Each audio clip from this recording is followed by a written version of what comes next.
remind us how to do a hybrid meeting. Sure. Welcome to our hybrid meeting. Participants in the room, please do not join the meeting in Zoom.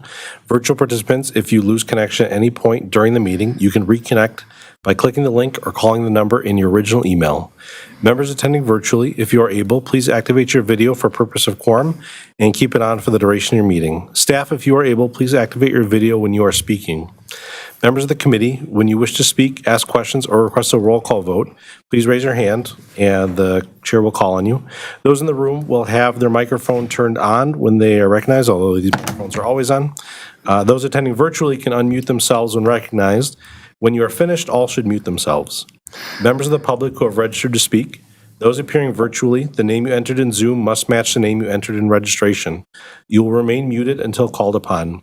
If you are here in person, when you are called to speak, approach the desk in front of us and you will be recognized. For all registrants, the clerk will tell you when your time is up. After all public speakers, a member of the body may ask you a question. If you need to share documentation with the committee, please send it to the email listed on today's agenda. Thanks. Chair, the floor is yours. Thank you, Mr. Verbeek. So this meeting is governed by Robert's Rules of Order. All speakers wishing to address the committee regarding an agenda item must first complete a registration form and submit it to the city clerk designee.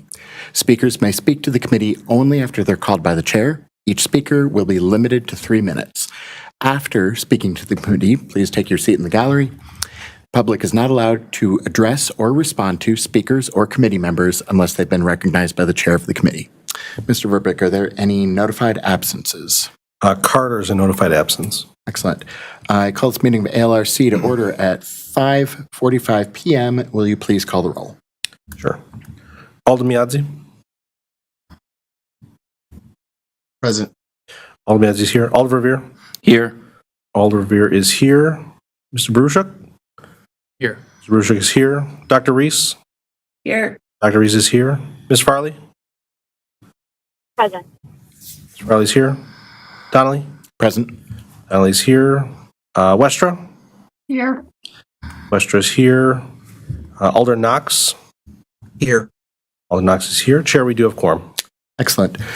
First item is approval of minutes from our meeting on December 20th. Committee, what's your pleasure? Approval. Your motion to approve from Mr. Bruchak. Is there a second? Second from Ms. Westra. Any corrections or other discussion? Hearing none. Is there any dissent? Hearing none, motion carries. Minutes are approved. Next item. Item 1. Mr. Verbeek, are there any registrants for general public comment? There are not. All right. Next up, disclosures and recusals. It's not approved. That's done. Members of the body should make any required disclosures or recusals under the city's ethics code. Are there any such disclosures or recusals? It appears that there are none. Next up is the consent agenda. So at this time, a consent agenda will be moved. Each item will have recommended action, which could be to grant or grant with conditions or refer to a subsequent meeting. Any item that has registrants opposed wishing to speak, any item that any member of the committee wishes to separate for discussion purposes, or items with ordinance changes or operator's license applications are not going to be on the consent agenda. Mr. Verbeek, will you please briefly read the proposed consent agenda for those in attendance? If the item you're here for is one that Mr. Verbeek reads off right now, wait a minute. But once we voted on it, if it is disposed of, then you do not have to stay for the rest of the meeting. Take it away, Jim. Sure. The proposed consent agenda for ALRC meeting January 17th, 2024. Recommended council to grant change of agent items 2 and 3. Request to extend license issuance beyond 180-day limit under MGO 38.05, items 15 and 16, and refer to future meeting of the ALRC, item number 7, public hearing license transfer. Are there any, Mr. Bruchak? Move to approve the consent agenda with its recommendation. I hear a motion to accept it as recommended. Do I hear a second? Second. Second from Ms. Westra. Discussion. Assistant City Attorney McReynolds. Hi. Attorney Zillaby could not make it tonight, or probably won't make it tonight, but she pointed out to me that item number 2, there's a discrepancy between the name of the officer listed and then the person who signed, the name of the person who signed the form. All right. Let us then remove that from the consent agenda. Thank you. Any other items that people would like to see removed?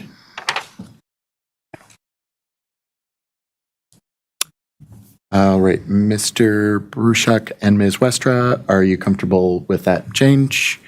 I am. Awesome. Any further discussion? Hearing none, any dissent? Hearing none, motion carries. And for all in attendance, Mr. Verbeek will now read off which items have been disposed of and what action was taken. So the, excuse me, the past consent agenda for LHC meeting January 17th, 2024, recommend council to grant item number 3, change of agent, Steve's Liquor West, Inc.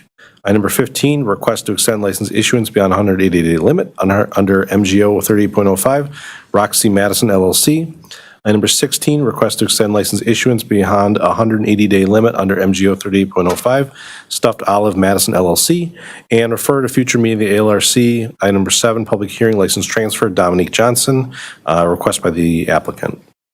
Excellent. Thank you very much. So once again, if your item was just voted on, you do not need to stick around at this meeting. Obviously, it's public and you are welcome to.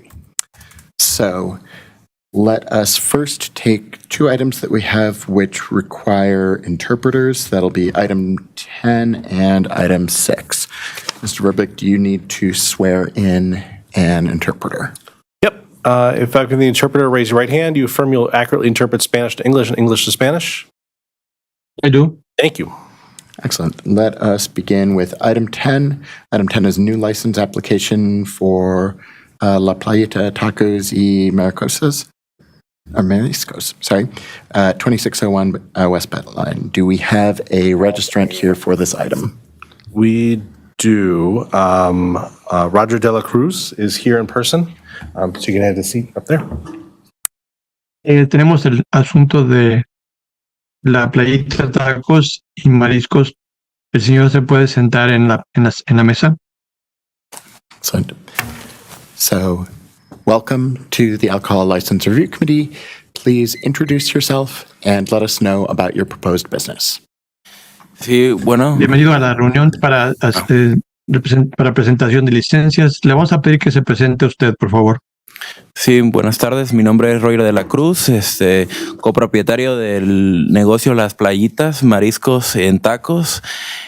Básicamente la idea que nosotros estamos intentando proponer es introducir un poco más de la cultura mexicana en la acción a la comida de los mariscos aquí en la ciudad de Madison.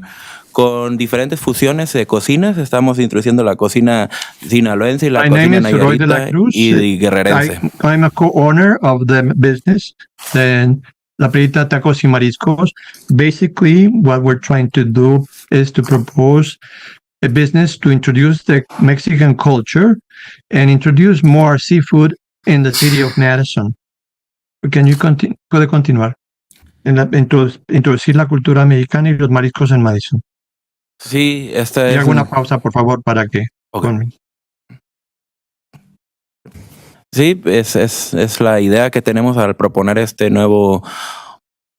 nueva visión de la comida mexicana, pero en parte muy enfocada en lo que es mariscos, seafood, y pues poder apoyar en lo que pueda en la comunidad.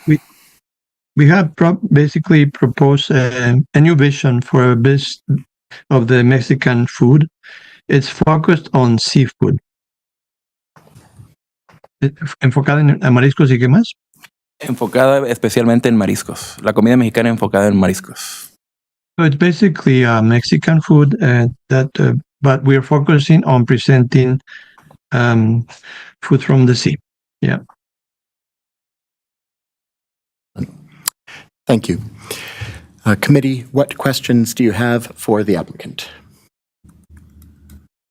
Ahora preguntas para el solicitante.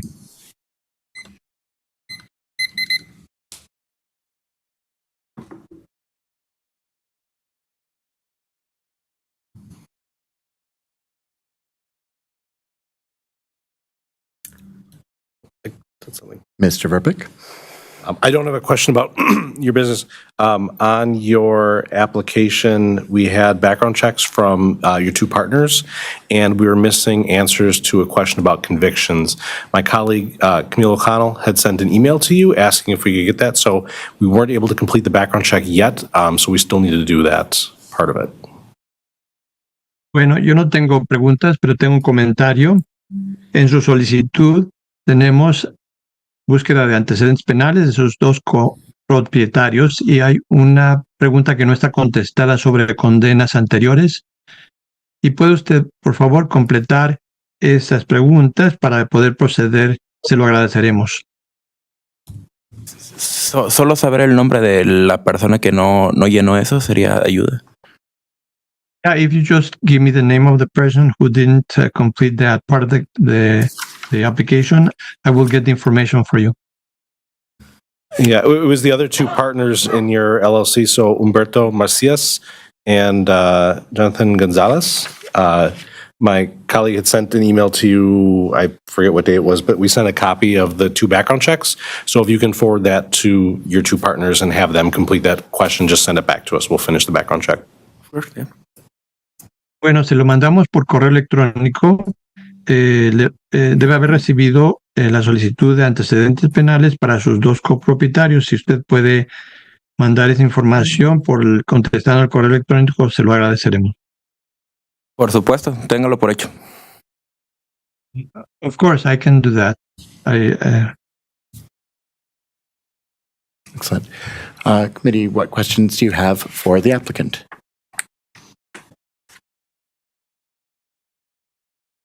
Assistant City Attorney McReynolds. Thank you, Chair. I do have a question for the applicant regarding number 28 on the application. Tengo una pregunta para el solicitante que consiste en algo relacionado con la pregunta número 28. It says, I understand I am required to host an information session at least 1 week before the ALRC meeting.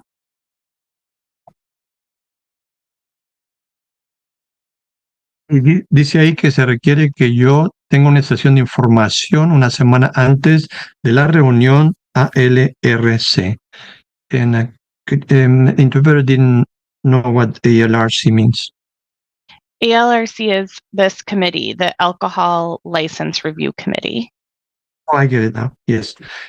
Es una antes de la reunión del comité para revisión de licencias. Thank And you had marked no. So I'm wondering if you if there was confusion or if you know that you need to have an information session or if you did have an information session. Y usted marcó aquí como respuesta que estaba yo preguntándome, usted puso no. Y yo le pregunto si había alguna confusión o si usted ya necesita la sesión de información o si ya tuvo esa sesión de información antes de esta reunión. Oh. Creo que estoy un poco confundido. No sobre alguna sesión de información no recuerdo cuál era la pregunta 28 exactamente. I guess I don't understand well what the question 28 refers to. I don't know about the information session. Did you have an information session? ¿Tuvo usted ya una sesión de información? Sí, por supuesto. Yes, of course. Can you tell the committee about it? ¿Puede usted explicar al comité en qué consistió esa sesión? Oh, yo pienso que me están preguntando que si quiero una sesión. Oh, I thought you were asking me if I wanted to have an information session. So you are required by law to hold a public information session about the business you are proposing to open. The date and time of this must be publicly noticed, and this gives your neighbors an opportunity to ask questions about the business and hear about what you're planning to do. Es obligatorio tener una sesión de información.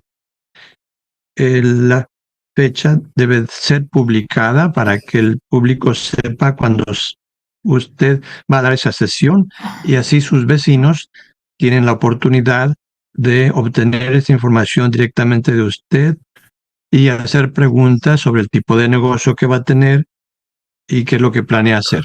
Okay. So, a question for Assistant City Attorney McReynolds. So, as La our pregunta, as our- señora, de la procurador Mike Reynolds. as our counsel, how do you recommend that we move forward? Como nuestro Ah. abogado que nos recomienda, I think it would be appropriate to, if you wanted to refer this to the next meeting and allow the applicant time to get more information on how to do an information session and complete one. Thank you. yo creo que sería apropiado que usted lo remita esto o lo posponga para la siguiente reunión para que el solicitante tenga tiempo y se prepare para tener una sesión de información el señor. I'll recognize Mr. Verbeek first. I was going to ask the applicant, did you appear before the neighborhood association or did the alder hold a neighborhood meeting in which you appeared to talk about your business? Le voy a preguntar a usted, señor, ¿se presentó usted ante la asociación de vecinos para explicar su negocio o todavía no? No, me parece que no. La mayor parte de la información la llevó mi socio Humberto Macías. Yo estoy aquí nada más en representación en este momento, pero me parece que aún no ha sido. No, I don't think we have done that. Most of the information was presented by my partner, Humberto Macías, but we haven't had the information session as you explain it. When you submitted your application, we should have given you a brochure that had a list of the police district captain, the alder, and the neighborhood association. Did you reach out to those people to let them know about your application? Cuando usted se le entregó un folleto, había una lista del capitán y el alder. ¿Habló usted con las personas del folleto para hablar sobre su negocio? Sí, le repito que esa parte la tomó, estoy seguro que sí lo hizo, pero Humberto Macías, el otro socio. I'm pretty sure that was done by my partner, Humberto Macías, yes. I'm going to go with the people online first. So, Alder Figueroa Cole. Thank you. I think you pretty much, thanks for explaining about the orange stickers and the pamphlet share. I think that was kind of confusing terminology there. So a question for Jim real quick. Jim, when that package of information is given with the orange stickers, those are to be posted on the outside of the business, right? With the dates and to hold an informational meeting at the site. If that's doesn't need to be a neighborhood meeting, or you know what I mean? Like, is that what the process is? The orange stickers for people to see them, and then they put the times where they're going to offer an opening for people to come in. Can you please clarify? Dice que se le tenía que entregar. Gracias por explicar sobre las etiquetas naranjas. Creo que estaba como un poco confuso, pero la pregunta para Jim es si se le dieron información en el paquete de unas etiquetas naranja para que se pongan en el negocio y la gente sepa dónde hay una sesión de información. Yeah, that third date on there can be an informational session that can either be an availability at the business for an hour to ask questions by the public, or it could also be a neighborhood meeting or by the neighborhood association or the alder having a neighborhood meeting. It can be any of those. It doesn't have to be one or the other. Okay, thank you. So my question to the applicant then, I see you shaking your head about the orange signs. Was that sign displayed with the dates for the informational session? Entonces tengo yo una pregunta para el solicitante. La opción es que él esté disponible una hora en su negocio para que la gente pueda preguntarle. Entonces, la pregunta es si él se presentó con esas etiquetas en las etiquetas naranjas en las ventanas, ¿las puso usted? Las pegó mi socio Humberto Macías. Están pegadas en la ventana, sí, del negocio, pero él fue el que llevó la cita con el policía, con la persona que comentaron hace rato, y él fue el que pegó esas etiquetas naranjas en los vidrios del negocio. Yes, that was done. My partner Humberto Macías talked to the officer and also brought those orange stickers and put them on the glass panels that we have.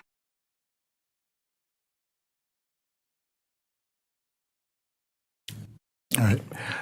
Alder Miadzi. Chair, I just wanted to see if you can shed a little light, clarity about stickers being posted. I've heard about, alders having posting available meetings. So you can have a little clarification about that. What specifically are you looking for? The stickers that they're talking about, posting it outside on their window so that people can know that there's a community meeting. I'm not sure about that aspect of it. Oh, so when you apply for an alcohol license, part of the packet that you get from the city includes an orange sign that you post in the window of your business, which has information about the business itself and a number of dates, including when the owner will be available to provide information to the public, when it will come before ALRC, when it will come before the Common Council. And that way, members of the public who might not have other channels through which they become aware of the business can walk past, see that, get the basic information, and know how and when they can get additional information. Let's give the interpreter a moment to. Yeah. Let's get it. Entonces está explicando en qué consisten esas etiquetas naranjas, porque el señor Miazzi no sabía exactamente de qué eran, y explica que tienen información para el público y pueden ser revisadas por el comité ALRC para las licencias de alcohol, y de esa manera los miembros del público tienen otros canales para comunicarse.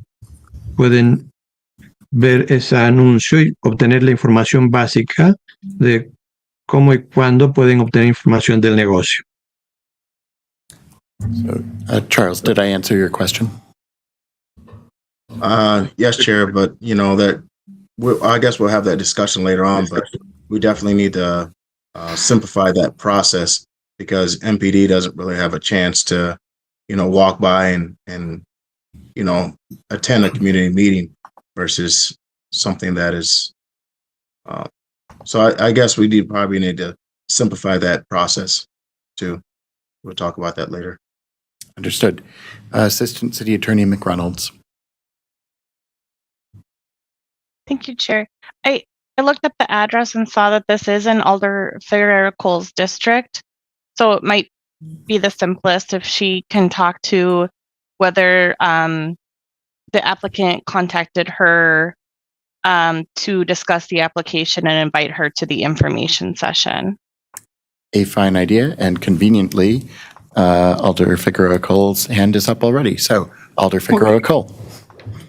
If we can give I the lower my hand, can we give the interpreter a moment first to interpret that? Yes. Entonces estaban hablando sobre los distintos distritos. Quizás lo más simple es que él pueda hablar, contactar con la encargada de estas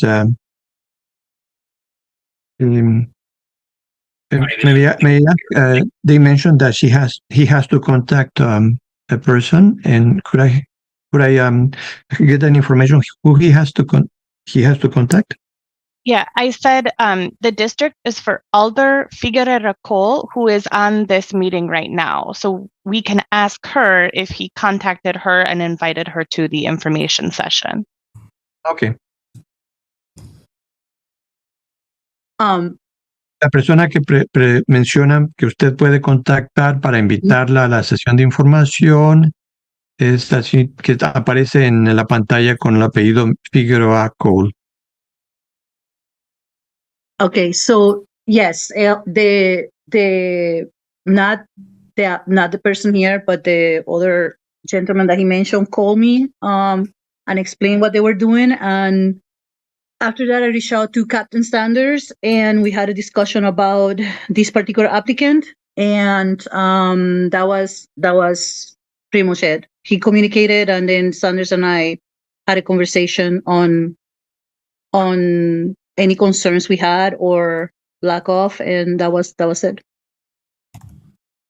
Parece que ya se había comunicado su socio con la señorita y explicó lo que estaban haciendo y ella habló con el capitán Sanders y le explicó sobre este solicitante y eso fue lo que le comunicaron con la conversación.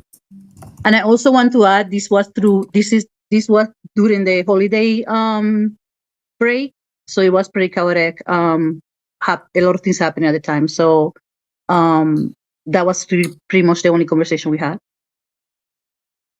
Y también quería explicar que esto pasó durante los días festivos y había muchas cosas pasando y eso fue básicamente lo que hicimos, solamente tuvimos esa conversación.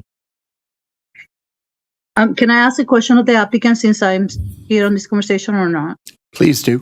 ¿Puedo hacer una pregunta al solicitante ya que estoy aquí en esta conversación? Sí. Yeah. ¿Te molestaría poder regresar el mes que viene y traer a tu socio? No, en absoluto, claro que sí. Okay. So my question was, do you mind coming back on the next month and bring his partner so that you guys have a full picture of what transpired? And he responded, I know I shouldn't translate, but he responded that is okay.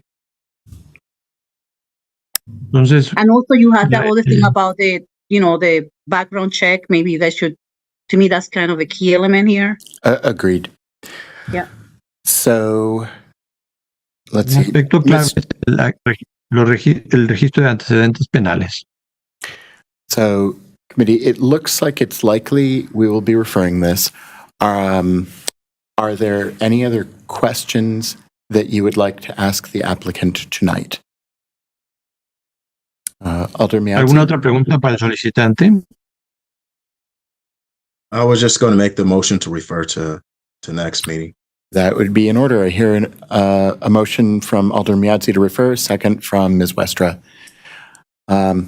Before we get to that vote, Mr. Verbrick, are there any other registrants for this item? There are not. Okay. So, give me a moment.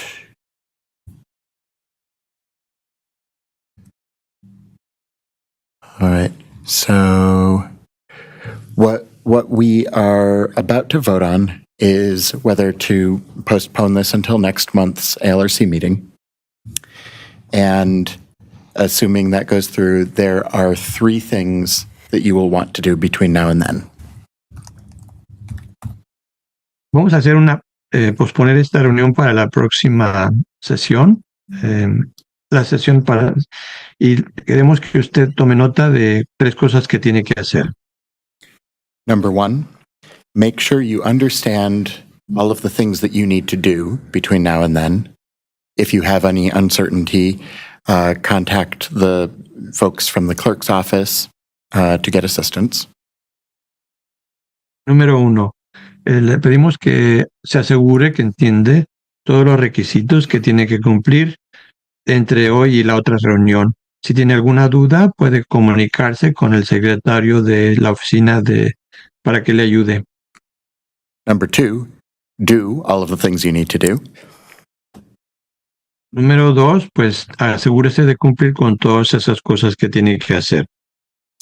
And number 3, return to this meeting being able to confidently answer questions. So either get your partner to tell you everything that he's done or bring him with you. Y número 3, cuando vuelva a esta reunión, pues prepárese para poder contestar todas las preguntas. Entonces, ya sea que usted se prepare obteniendo toda la información de su socio o que vengan juntos para que él esté aquí también para dar información. Do you have any questions? No, ¿Tiene ninguna alguna pregunta? No, ninguna pregunta. Y por supuesto voy a tomar en cuenta todas las observaciones que se me acaban de dar ahorita. No, I don't have any questions, and I'm going to follow all the recommendations that you just gave me. Wonderful. If I can just add, I just forwarded the email that I referenced earlier, so it should be fresh in your inbox. Feel free to respond to that email for any questions you have. We can answer them. Le acabamos de enviar por correo electrónico un mensaje con estos requisitos y usted puede contestarnos a ese correo electrónico con cualquier pregunta. Ok, muchas gracias. Okay, thank you very much. Alder Miadzi, do you have a question for the applicant? Oh, no, I was just saying too, Alder Figueroa Call has been a very good instrumental in bridging that gap too. So also to keep a very, all of the information to the Alder to make sure she can help bridge that gap. That work for you, Jim? Awesome. All right. Is there any discussion of the motion to refer? Alder Revere? Thank you, Chair. I just thought it would be helpful if we could share with the applicant that the next meeting is February 21st. Good idea. So Gracias. that's when, Además queríamos que so that's when we'd like informar al to see you, solicitante que el your día- partners again. Entonces esperamos verlo el día 21 de febrero, a ver si puede venir con su socio también. Sí, claro. Muchas gracias. Thank you. Yes, of course. Thank you very much. All right. Any further discussion of the motion? Hearing none. Is there any dissent? Hearing none, motion carries. This item is referred till next month's meeting. Have a good night. Thank you. Hasta la próxima reunión. Buenas noches. All right. Next up is item 6, a 21 plus entertainment license for El Panzon. And I believe this also will require interpretation. Correct. Before we call up the applicant, Mr. Verbeek, can you refresh our memory on what happened with this last month and inform us what has happened since then?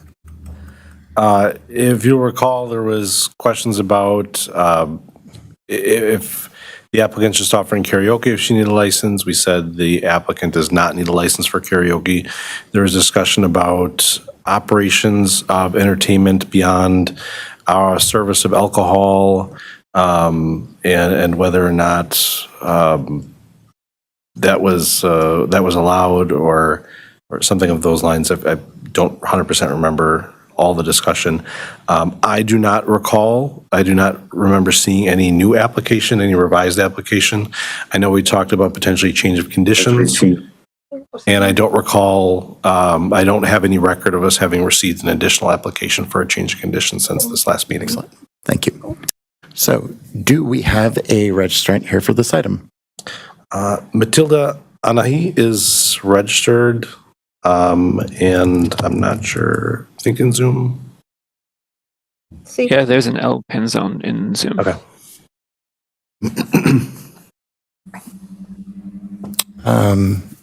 Matilda, is that you? Sí, hola, ¿Está ahí buenas usted, Natalia? Sí, hola, buenas noches. All Yes, right. I'm here. Good evening. Alder Figueroa Cull. Yes, so I spoke with Matilda about this meeting today, and we both were under the impression that this was about lifting the conditions. She is under the impression that she sent that application, but Jim informed me that that he didn't receive it. So I guess before we get deep into this conversation, I wanted to kind of clarify that, because there's no point of discussing entertainment license if the conditions are not removed. I'm giving Jim a moment. Matilda, how did you submit the application? Was it through email? Was it dropping off in our office? Matilde, ¿cómo presentó su solicitud? ¿La mandó por correo electrónico? ¿La dejó en persona en la oficina? No, la mandé por correo electrónico. La razón de por qué no fui a dejarla a la oficina, normalmente siempre me gusta hacerlo personal, pero esta vez no lo hice porque estaba enferma. Entonces no se me hizo conveniente presentarme allá. I did send it by email. I usually try to do things in person, but I was ill that day, so I wasn't able to do it, but I sent it by email. Was it to me or was it to our licensing inbox? And do you know what day it was sent? Y me la mandó a mí o a la casilla de licencias. ¿A qué nombres la mandó? La mandé en el correo de licencia @citymofmadison.com. I sent it to the licensing email. It's license at Madison.com. Madison.gov. We've got it. Sí, la recibimos. Y la verdad, pues Ya la no, encontraron un momento. No, Sí. un momento. So, segunda pregunta es, entonces, ¿está la nota de este meeting correcto con respecto al conditions versus entertainment license? Or do we have to also refer this again? What date was the email sent? Oh, sorry, I thought you found it.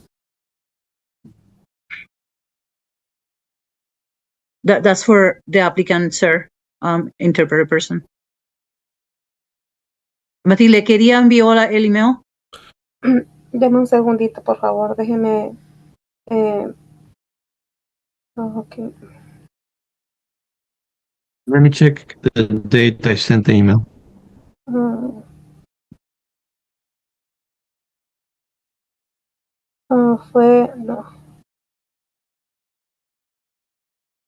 Perdón, tengo problemas con mi teléfono, no me aparece rápido. Deme un segundo. My phone is taking time to load. Give me a second. Mr. Chairman, can I make a comment while she's looking? Please. I just want to express that I don't think it would be pointless to consider the entertainment license before considering the change of conditions. Okay. I would be in support of the committee. Fue como en diciembre 29. It was December 29th, ¿O fue antes? No, es que or no me maybe sale. earlier.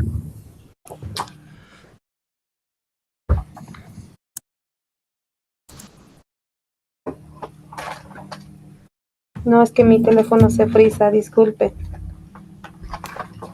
My phone is not responding, sorry.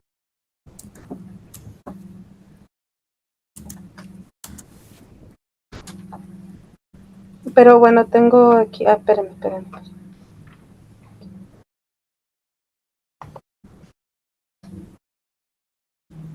Ok, sí, la mandé el 28 de diciembre en la noche, me parece que fue porque yo la firmé. Sent it December 28th night. I signed and sent it. I sent it. And it was to licensing at cityofmadison.com? Y fue a licensing at citymadison.com. Sí, correcto. El correo que trae la aplicación. It's to the email that comes in the application paper.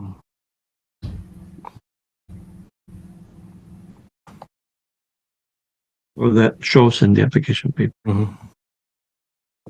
Yeah, unfortunately, I'm not seeing it. If you could forward it to that email again, licensing@cityofmasson.com. I don't see it. Even if we did receive it on the 28th, it would have been past the deadline for the January meeting, and it would have been placed on the February agenda. But again, I do not see that email. Lo puedo No volver a veo su enviar. mensaje, no veo su mensaje. Por favor, vuelva a mandar. Sí. Porque de todos modos, aunque la haya mandado el día 28, es demasiado tarde para tratarla en esta reunión. Tendrá que tratarse en la siguiente reunión.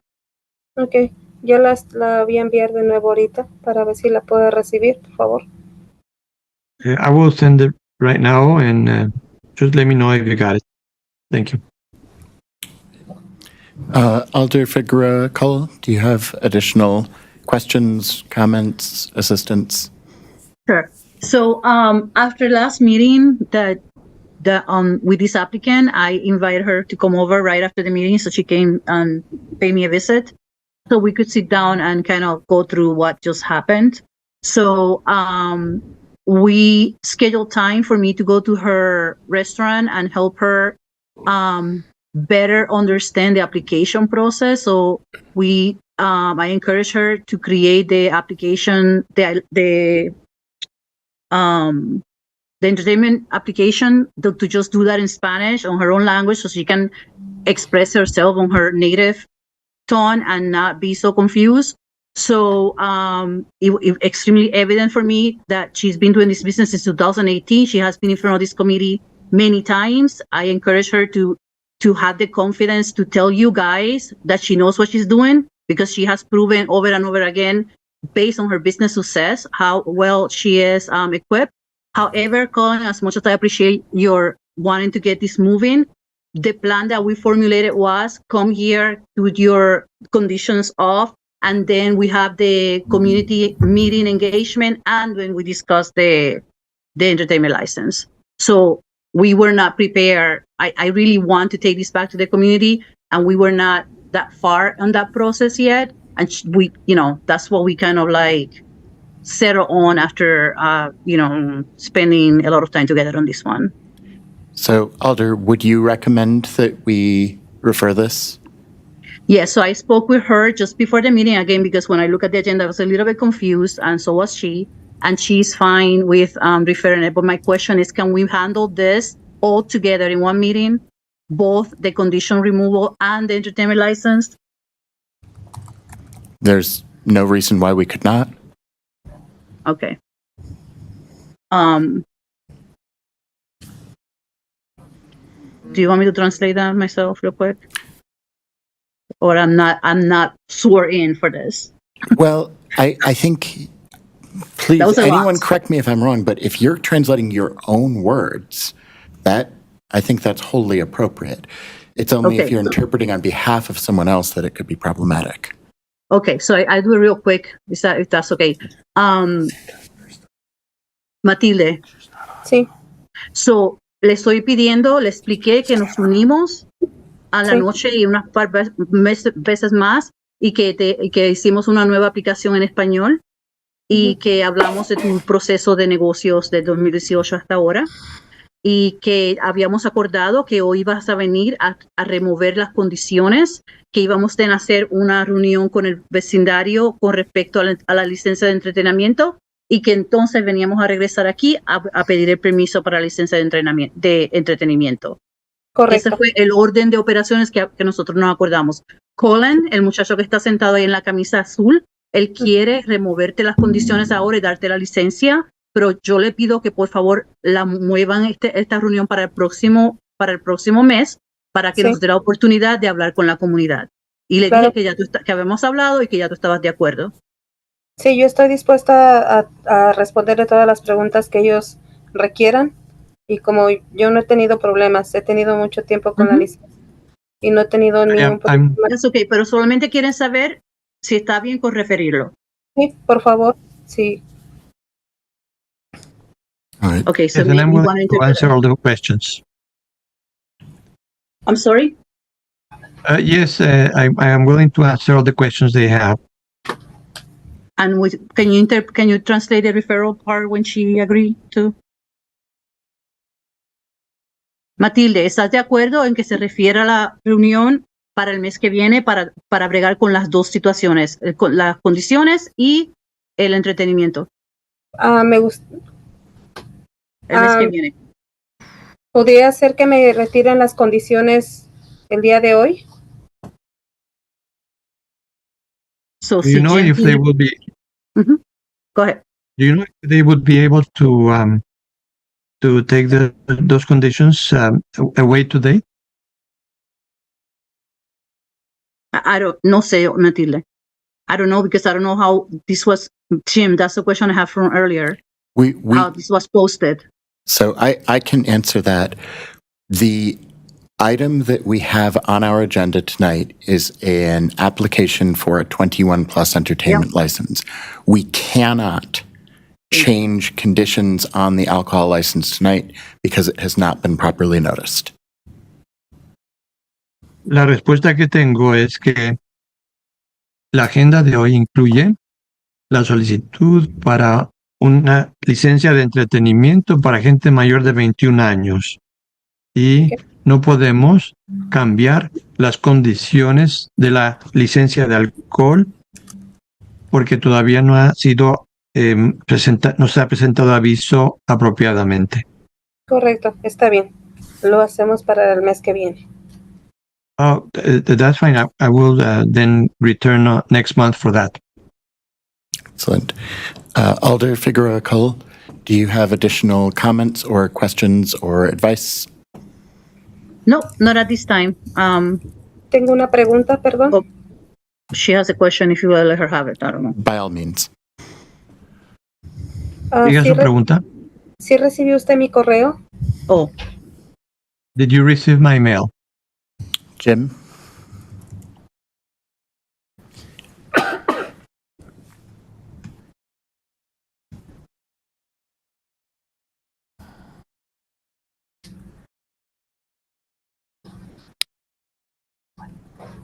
Not yet. Okay. Matilde, me lo puede enviar y yo se lo puedo mandar. Sí, está bien, muchas gracias. You can forward it to me and I can send it then. Okay. Yeah. Thank you. Anything further, Alder Figueroa Cole? No, unless you guys have any additional questions for me. Maybe. Let's see. Alder Miadzi? No, I just wanted to go ahead and that motion to refer to next meeting, and hopefully we can tackle both those issues on next meeting. All right, I hear a motion to refer. Is there a second? Second from Ms. Westra. Committee, is there any discussion of that motion to refer? Mr. Brushock? I'm not confident that my question has been answered about whether the applicant wants us to move ahead with the entertainment license.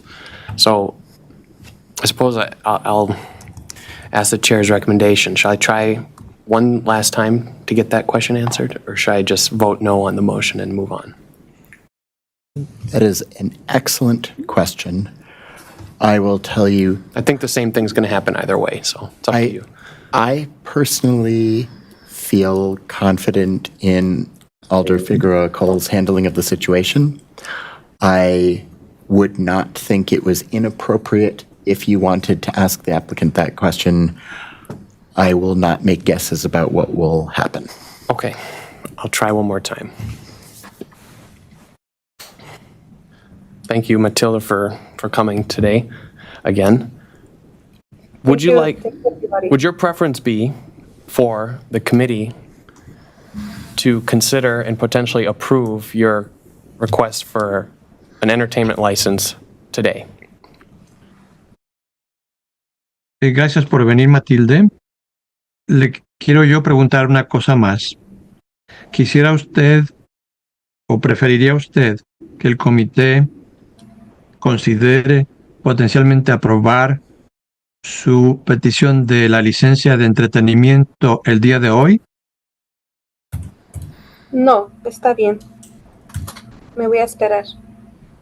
No, it's fine. I can wait. Thank you. Excellent. Any further discussion?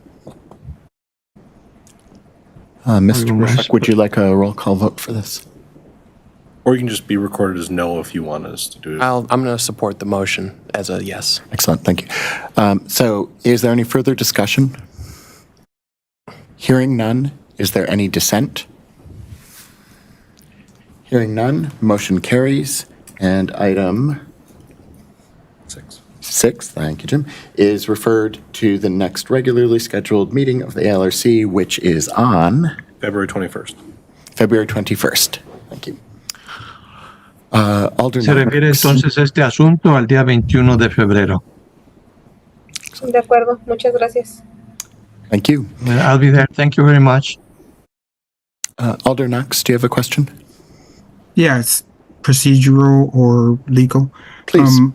If there was an item that I would like to be referred, but we approved it on the consent agenda, do I have an option?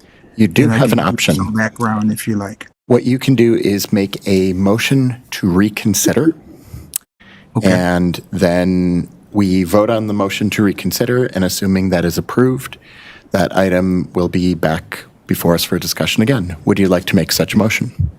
Yes, I would. Regarding which item? Item number 8. All right. It was not on a consent agenda. That one is not on the consent agenda. No action has been taken, so you get what you want without having to do anything. I thought it was. Not a Okay, problem. thank you. Thanks. Sometimes at work, somebody will call me up and ask me an easy question, and then they apologize after I answer it. I'm like, no, this is the best. I love having the opportunity to answer something and make somebody happy. All right. So if our interpreter is still here, just want to let them know we're done with you for tonight. Thank you for your help. You're welcome. I'll see you next time. Have a good night. All right. You too. Let us move on with our agenda. Next up is item 2. Item 2 is a change of agent for Quick Trip at 1421 Monroe Street. Mr. Verbeek, do we have a registrant here for this item? We don't. If I recall, the agent had sent me an email shortly after I sent him the information on how to register and said he was traveling out of town and wouldn't be able to make it. I can confirm that his name is what the name is on the bottom part. The Turtenwald is his name, not the name at the top, which was Turtlewald. So it was just a difference between an L and an N. I think it might have been just a mistake by the person there. But the background check form the background check portion matches what's at the bottom, Turtenwald, not Turtlewald, which is the one at the top. Okay. Assistant City Attorney McReynolds. I think Attorney Zillaby's concern was also that it says I, Donald Zeitlow, That's what she was explaining. Oh. doing business as Instead of authorized and Scott. appoint. And then there's a Scott that signed it. So I think that was her concern Gotcha. rather than the spelling of the last name, but good catch as well, Jim. Okay. Well, committee, what is your pleasure? Move referral. Your motion to refer from Ms. Westra. Is there a second? One second. Second from Alder Verveer. Is there any discussion? Hearing none. Is there any dissent? All right, motion carries. Item 2 is referred. Mr. Verbeek, will you contact the applicant and loop in both our counsel and the prosecuting assistant city attorney to try to get everybody on the same page, including the applicant? Yeah, I'll reach out to the Quick Trip corporate people because they're the ones who always submit these stuff anyway, so. Wunderbar. Okay, next up, item 4 is a change of licensed conditions for McTaggart's at 230 West Lake Lawn. Do we have an applicant here for this item? Yeah. A registrant, sorry. Yep, Richard Schober is registered in here. If you want to come up to the desk. Excellent. Welcome, Richard. Can you please introduce yourself and tell us what you are proposing? My name is Richard Schober. I've been the owner operator of McTaggart's Market for over 30 plus years. I've held a liquor license for that entire time, had zero issues with that and or the city. My purpose today here is to ask for the ability to sell some of the new products that have come to the market. Everybody's heard of White Claw and et cetera, seltzers. They are now changing from a malt beverage to a spirit-based beverage. However, my license only allows me to sell malt, cider, and wine. It keeps me out of the market of the spirit-based seltzers and craft drinks that have been coming to the market in the last couple of years. I have customers come into the store, ask for them, and I say, no, I'm not allowed to sell them. And then they turn around and walk out. So I'm asking for the consideration to sell those products. Excellent. That is very clear. Thank you. Committee, what questions do you have for the applicant?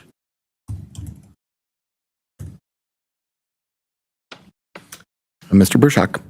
Are the liquor-based, the spirit-based seltzers classified as beer under federal law? I believe federal law calls beer malt beverage products. So that's why these are different than like the White Claws that came to market originally. Those are malt-based products.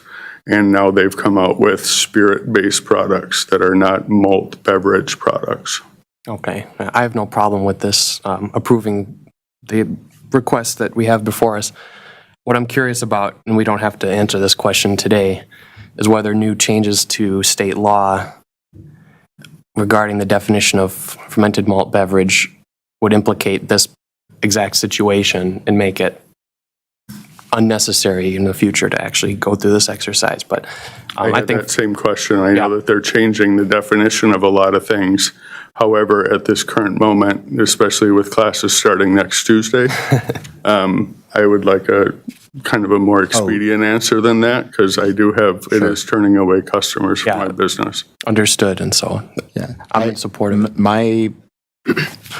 It's not a concern at all. My thought is we should review if we want to make a change en masse to these standard conditions, because obviously we can decide about this one tonight, but rather than having each license holder have to come in individually, if this is something we'd be comfortable changing for everyone, we could save a lot of people a lot of time if we allow this applicant to be a test case and set the precedent. Committee, what questions do you have for the applicant? Mr. Bruchak. Could we ask our legal counsel to research the topic and by all means, and make a recommendation for how to handle it next meeting or whenever it gets done? I'll actually take a stab at answering that. Like, we made this set of conditions to solve a specific problem. Alder Verveer is certainly intimately familiar with that history. If we want to change conditions and loosen them, we can put on our agenda doing that. It would probably be easiest to do that at renewal time. And we could, as part of the renewal process, if that's something we decide to do, we could inform all of the license holders that unless they would prefer otherwise, this change will be made to their licenses. And I assume that if they understand that it means that they can sell things that they weren't allowed to sell before and that they lose no rights, that none of them would have any concerns about that.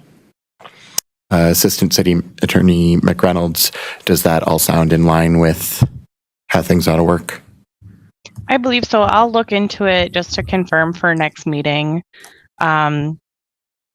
And I'm also looking up the change for the definition of fermented malt beverage, and I will get back to you all at the next meeting about the new state law as well. Excellent. So, but I understand that even if it turns out later to have been unnecessary, you would like us to make a decision about this tonight, which is appropriate. Do we have any specific proposed change to the wording? And I have a question. Yeah, please. You may, my malt license or my beer license that I've had for years is different than the wine and cider that I recently, 2 years ago, was able to start selling wine and cider products. I believe that's the license that is the one that restricts me, because if I'm correct, I believe that I'm paying for a full liquor license as if I was a liquor store. However, it says that I can only sell wine and cider products. So it's not necessarily my malt beverage license that is the restriction.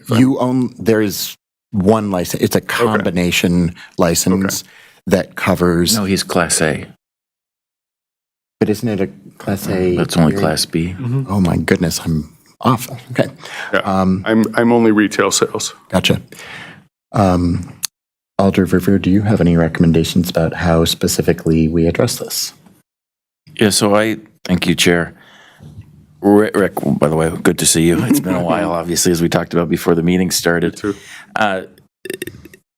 The issue you have and I have to disclose to my colleagues, I have the benefit that you included me on an email chain with Mr. Verbeck and the alder of your district, because we've known each other for so long, and I used to be your alder many years ago.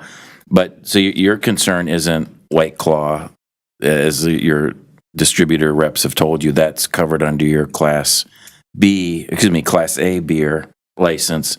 Your concern is that High Noon seltzers. Why don't you just explain a little further? It's not the malt, it's the fact that they're vodka based. Right. Why don't you explain that a little more before we get into the specifics of wording? Okay. In the last couple of years, I believe around 2020, new products came to market. There's a High Noon was the first one to come out with a vodka base or a spirit based seltzer, not the malt base like the original White Claws are. And so then multiples have followed. So there's different spirit based seltzers that have come to market that are not malt based beverages. And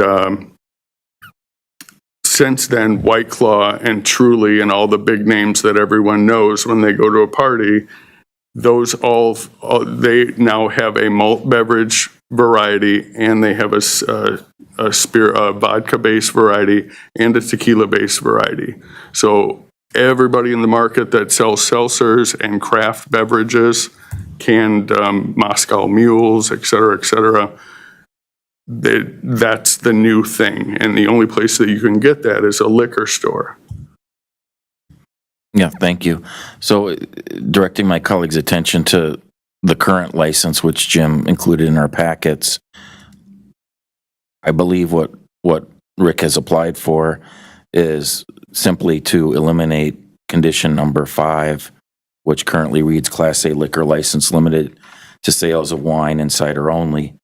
Now, Rick, you've stated that you have no intention, and for those that haven't been to McTaggart's, you don't have the square footage, unless you completely did away with food and all the grocery items that you've had for decades. In turn, you could, if we just did that, you could literally become a liquor store.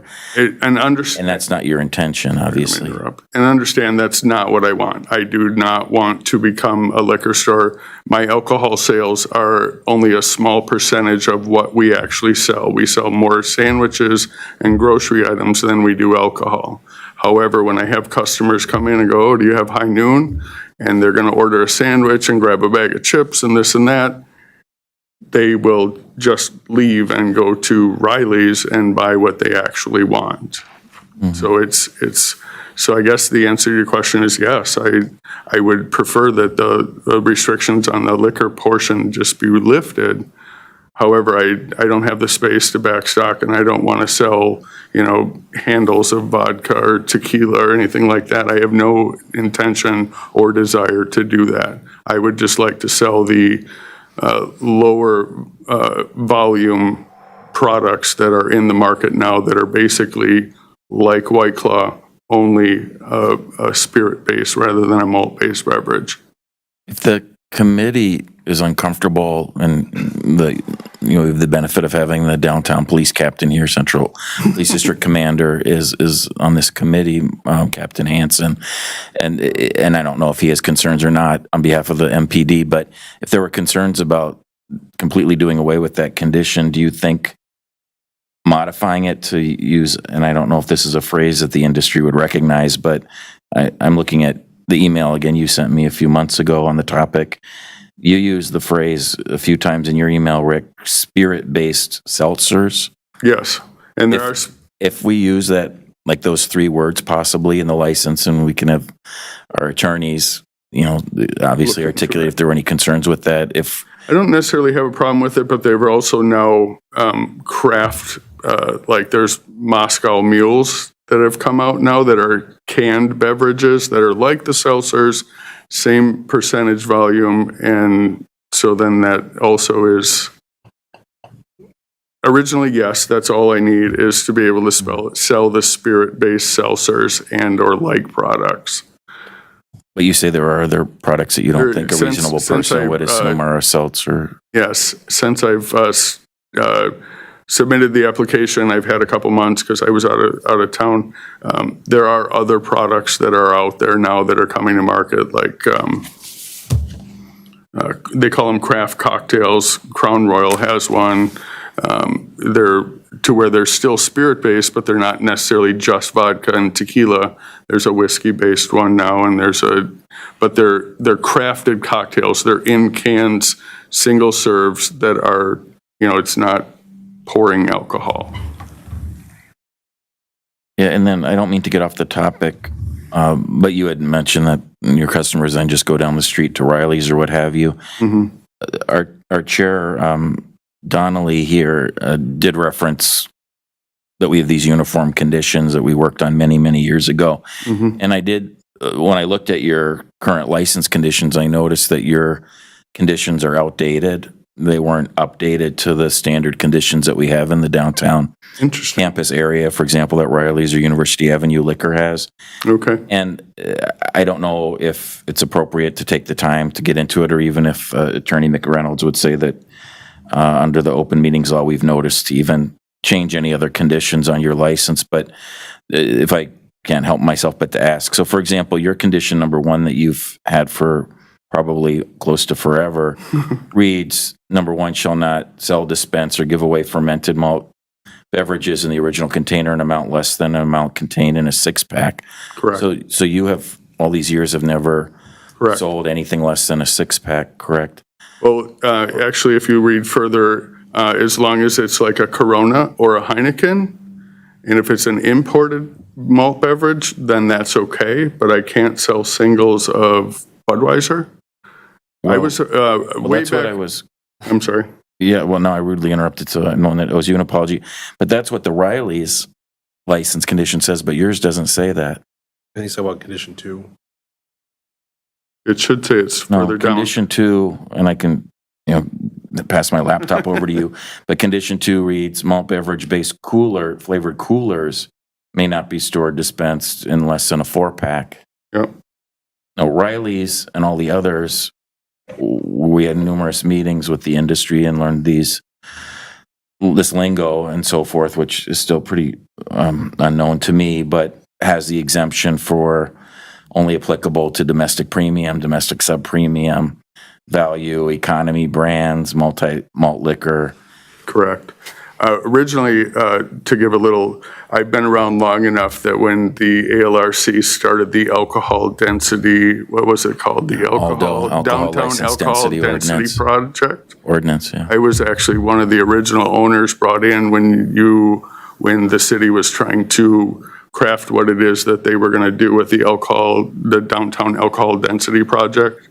I was invited to a meeting along with other business owners, and we talked about what it was that was going to happen, or at least our recommendations on it. And then that's when the downtown alcohol density project came into play. I don't know if that's the right verbiage, but Yeah, that's what it was. No, you're right. I probably was in the same meetings you're referring to. So maybe did your reps tell you that you could do it because all your neighbors were doing it and we just never updated your license? To do what? Oh, selling like singles of craft beers or? I don't. Oh, you don't sell any I singles? don't sell them. However, if I wanted, I was under the understanding that if I wanted Excuse me, to do we sell. need to pause or do we lose the Yeah. feed? I'm sorry, Rick. That's okay. The reason We you might have wondered why I was making faces, we lost all of our colleagues on the screen behind you. And I don't know if we're still live on with our feed or not. It now says, please contact IT for assistance. Yeah, Sherry. What's that? That's always a good sign. Not if you're IT. Should we stand informally or do you want a motion for a recess? Or?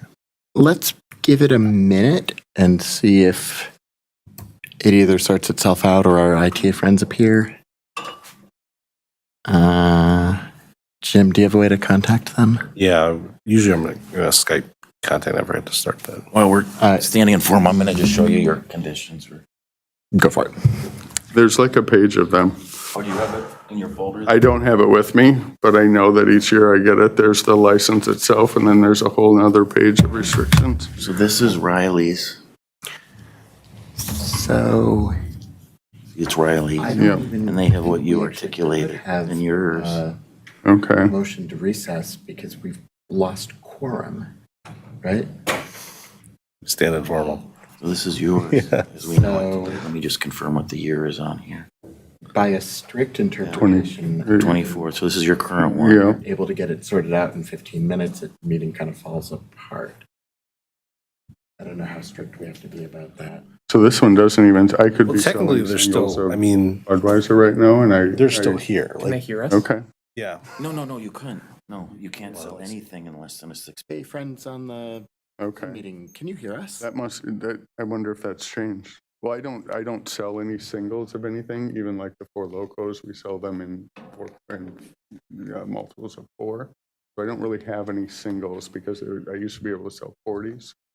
And that went away with the 40s, but I was Folks on told Zoom, can you hear us? originally that, that as long as it, Everyone on Zoom, as can you long hear as it us? was, Why don't you press that as you're talking? We can, yay. Okay. can we Yeah, hear? we lost our. Well, you can hear Jim. So everybody's hearing? Can you hear Can you hear Colin? us coming through here? We can hear the chair as well. The tech person is on their way to you. Gotcha.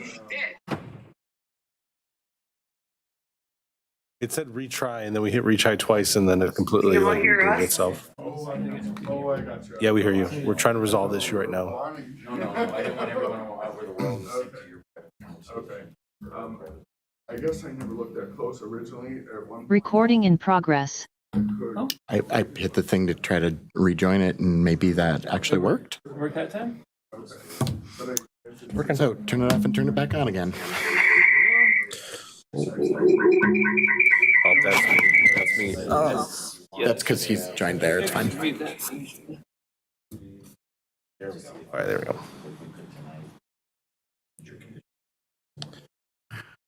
All right. I see what you're saying. Right, and I wasn't aware that was there. I don't sell them currently because I just don't, but it would be nice. But I do have parents that come and ask me for it. Yeah, and you thought that that's what the conditions were. Yeah. All right. I think it was So at some I point. apologize to everybody for the delay and tech confusion. Let's get things back a little bit more on track. We're open now for questions for the applicant. I'd like to keep our internal committee discussion until after that. So, committee, what questions do you have for the applicant? Ms. Westra? I don't have one right now. It got answered along the way. Although it looks like we've had a hand up for a while from a phone number in our panelists. I don't know who 1706 is. Oh, that's it. That's Catherine Farley. All right, Ms. Farley? Yes, and I'm sorry that we cut out of the room there for a moment. I think I would like to understand Alder Revere's question about the current conditions on the license. Did we hear from our legal counsel about our recommendation for that to align with the standard conditions? Cool. We will return to that in a moment. I would like to first allow any questions for the applicant and then let him have a seat in the gallery when we have our discussion. So, are there any questions for the applicant? Right. You can have a seat. And Thank you all. Catherine, take it away with whatever you'd like to ask.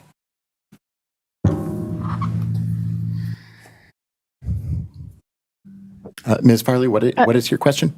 I think I heard her yes. question. Okay, go ahead. And so the question originally came from Alder Verveer about changing conditions and whether or not we could do that at this meeting. Other conditions that this applicant did not specify. The agenda lists requests to change conditions to allow for sales of intoxicating liquor. So as long as anything you do tonight fits under that agenda item and description, it would be appropriate. Thank you, Assistant City Attorney McReynolds. Alder Verveer. Yeah, thank you, Chair. A follow-up question, please, Attorney McReynolds. So as I referenced... That you're referencing, and so if something should have been changed that wasn't, we can look into that, but I'm not sure that it's appropriate to do that at this time because it wasn't noticed for this meeting. Thank you. Yeah, thanks for confirming your advice. Yeah, so what I was just to explain so we're all on the same page was apparently back in 2015, this committee worked with the then city alcohol alcohol policy coordinator, Mark Wolf, and came up with these so-called standard conditions in the downtown campus area. And again, I have in front of me the Riley's Wines of the World license. And the applicant articulated in his testimony tonight that he thought these were the conditions on his license as well, but for whatever reason, the current license is not consistent with the other licenses in the, what at the time was the 4th and 8th aldermanic districts. So just wanted to make sure that that's what we're all referring to, and we shouldn't take that conversation any further tonight. And if Mr. Verbeek and you, Attorney McReynolds, want to research that, that would be great, and see if that then yields whether or not this applicant should file a request and join us again to change the conditions to be like the neighbors or competition, I could also say. But again, that doesn't relate to, the exact wording on tonight's agenda, so I'll leave it at that. Cool. Mr. Verbeek, earlier you had a question or comment. Is that still relevant? No. Okay. Ms. Westra? I think that might... Okay, that's a ghost hand. Okay, so I have... Chair, It's actually I had my Farley. hand raised. Oh, weird. Yeah, for some reason it's showing up on the screen as not. Yeah, I think what we're seeing on the screen is... well, there are no hands now, so we are... Chair, I think it was my hand. Oh, weird. Okay. There we go. I think. Go for it, Ms. Farley. Sorry. I guess, so, I mean, given the longevity of the applicant, establishment, I think it's appropriate to remove this condition. I'm curious with the alcohol overlay district, if there are any concerns that we have with removing this condition, and this condition being condition 5, for consistency between licenses. So I can tell you that I have one concern. With a very cursory review, I found a total of 24 licenses that have substantially similar conditions to this. And if we say that the way we are going to address the request to allow sales of these products is by lifting this condition entirely for this license, we should be prepared to do the same for any other licenses where that's relevant. Now, if that is something that the committee is comfortable doing, by all means, go ahead. A safer course of action might be to replace this condition with a new one with language that explicitly allows the categories of products that the applicant has requested the ability to sell and continues to exclude other products under the umbrella of intoxicating spirits. There is a challenge with that. In order to come up with the standard license conditions that are applied to dozens of licenses, we worked at some length with members of the liquor distribution industry to figure out the industry terms that we can use to refer to the specific products that we would like to allow and disallow. In the absence of those specific industry terms, we will attempt to make up our own words to refer to those things, and the likelihood that we will do so in a sufficiently precise way to allow what we want and disallow what we don't want, in my opinion, are unlikely. Do with that as you wish. Mr. Bruchak, then Alder Verveer. Is one way to get around that is to classify the type of stuff we want to allow just by specifying a maximum alcohol by volume measurement. I think because we're talking about from spirits, Moscow Mule in a can is not going to be packaged at the same weight, the same alcohol content as a bottle of rum or whatever it is you make a Moscow Mule out of. That is true. So Assistant City Attorney McReynolds, as our counsel, do you have any concerns with that mechanism?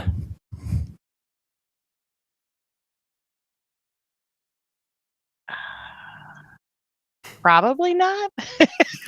I'm just taking a look to see if we've used. I'm pretty sure we have. Have you used something similar to this before? I don't know the history that well. So does this sound like something you've done in the past? Yes, it has. For example, flavored malt beverages containing up to 6% alcohol by volume may not be sold. Right. Cool. So that could be a very good idea. Thank you, Mr. Bruchak.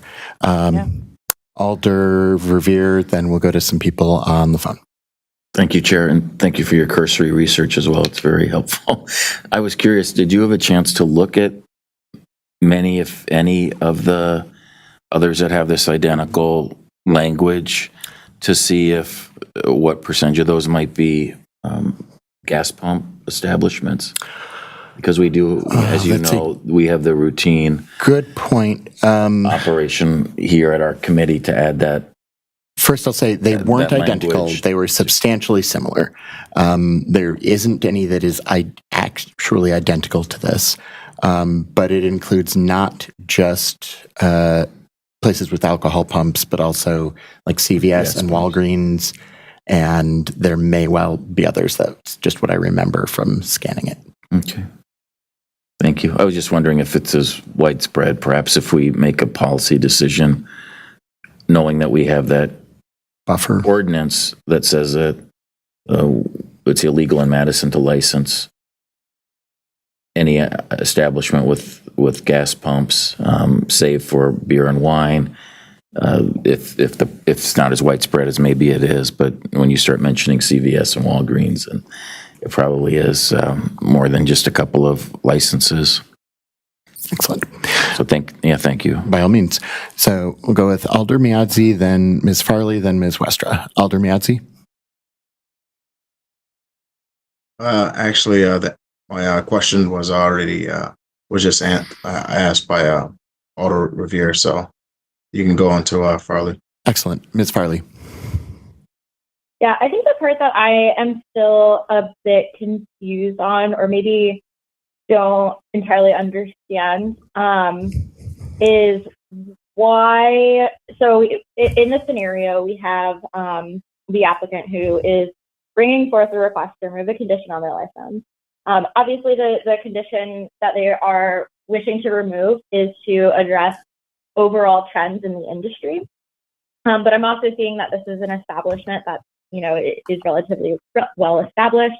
Riley's is another establishment that seems relatively close by that does not have this condition whatsoever and is able to sell liquor. So I guess I don't quite understand why, if we remove this condition for this applicant, that necessarily sets a precedent for how we would address this condition for other applicants if we take it as this specific applicant is coming to us with this. Of course. Request. Does that make sense? It makes perfect And maybe sense, there's and I would be something happy to answer it. So Please do. we frequently, this isn't always the case, but it frequently is, and I think it'll work. The case that we often encounter is that there is an establishment that would like to sell wine and cider. And with a license that would only allow them to sell beer, they can't sell wine and cider. And we permit them to sell wine and cider by granting them an application to sell alcohol in general, and then restrict it so that they can only use it for wine and cider. And that is a very common condition, like I said, maybe 24 cases, although like Alder Revere pointed out, some of those are gas stations. And frequently it's that there is a grocery store or convenience store or pharmacy that would like to have a section of alcoholic products, but the committee or neighbors or whoever has said that we don't want to have it be a full-blown liquor store that is selling, vodka and rum and tequila. And I am not making any statement now about what we do and do not want to allow. What I am saying is that if in order to expand wine and cider, that we're allowing to also allow these seltzer products, and we say in order to do that we will remove this restriction entirely, I believe that another license holder who would like the same expansion of what they're allowed to sell it would be understandable if they said they would also like that restriction lifted entirely, and they're to be allowed to sell any spirits that they want. Have I answered your question? I think so. And I think what I'd like to add to the discussion on that is so on the agenda, this is proposed as a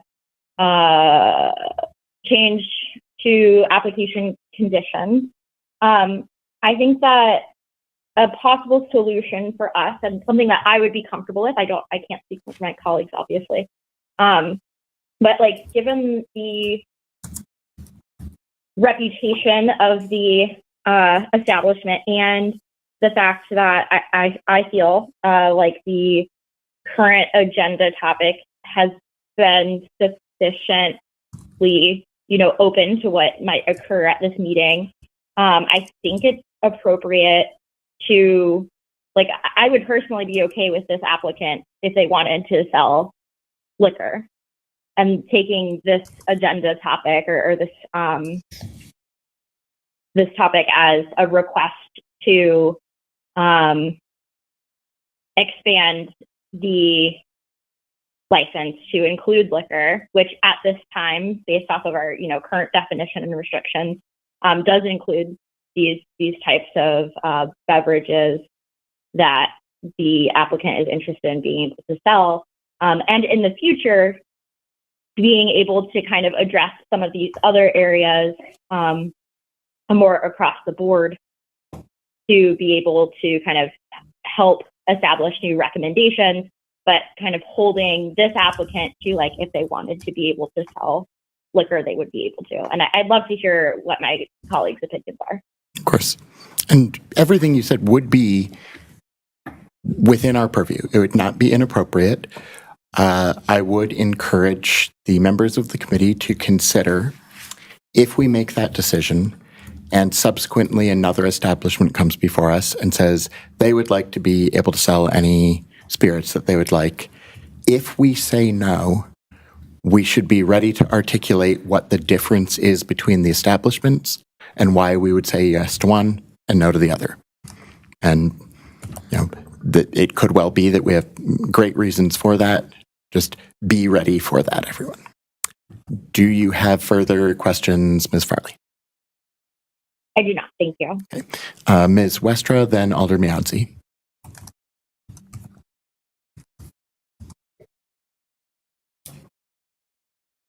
Ms. Westra, you're on mute. I would like to move a motion.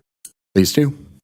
I would like to move to strike condition 5 from the license.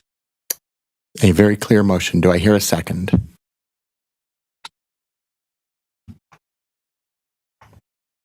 Second. A second for Mr. Bruchak. So, Alder Miadzi? I would like to second that, but of course, we're talking about making very strict restrictions so that we don't open up Pandora box. So I mean, I don't know if was the same thing that Ms. Westrick was thinking about, striking 5, but also putting strict. Her motion was to strike it and replace it with nothing. Correct. So, That is my first attempt. Mr. Bruchak and then Alder Verveer. I just clarify condition. 5. You can pass on me for a second. Okay. Alder Verveer. Thank you, Chair. I wish to ask you, Captain Hansen, if the Central Police District has a position on this, and particularly the motion that's before us at this moment, to strike that condition, which reads as follows: Class A liquor license, limited to sales of wine and cider only. So in essence, it would be a full liquor license here at McTaggart's. No, I've been following, and I understand that this could implicate other people applying as well. So for their businesses, I do not have an issue with it. The police department does not. McTaggart's has been a good community partner. He has shown this for the last 30 plus years, and he runs a good business. Thanks very much, Captain. Mr. Verbeek, are there any other registrants for this item? There are not. Okay. So committee, any further discussion of the motion? Ms. Farley.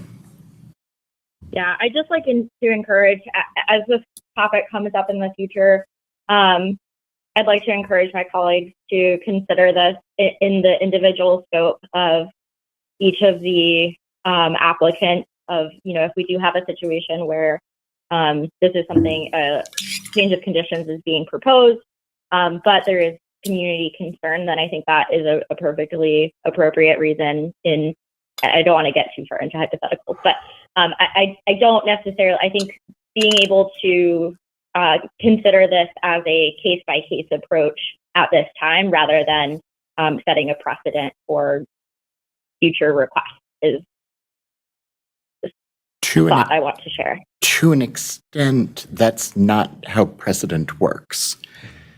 You know, if somebody else can say, I think that that this action before set a precedent, and therefore I would like to ride in on its coattails. We can disagree and have every ability to do so. We just need to be aware that we have to be very clear what our reasons are, why the potential future case is different, if and when that comes up. So, any further discussion?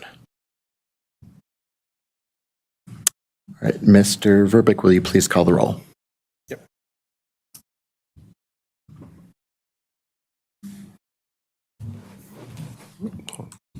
Alder Mianzi? No. Alder Mianzi, no. Alder Revere? Aye. Alder Revere, aye. Mr. Baruchuk? Aye. Mr. Baruchuk, aye. Dr. Reese?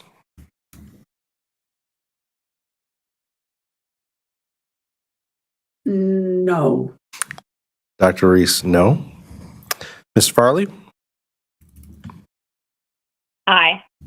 Ms. Farley, aye. Ms. Westra? Aye. Ms. Westra, aye. Alder Knox? Aye. Alder Knox, aye. Chair, the vote is 5 ayes, 2 nays. All right, the ayes have it. Motion carries. Condition 5 is stricken from McTaggart's license. Thank you. Thank you for joining us tonight. Can I say one thing, though? And the chair recognizes Alder Verveer.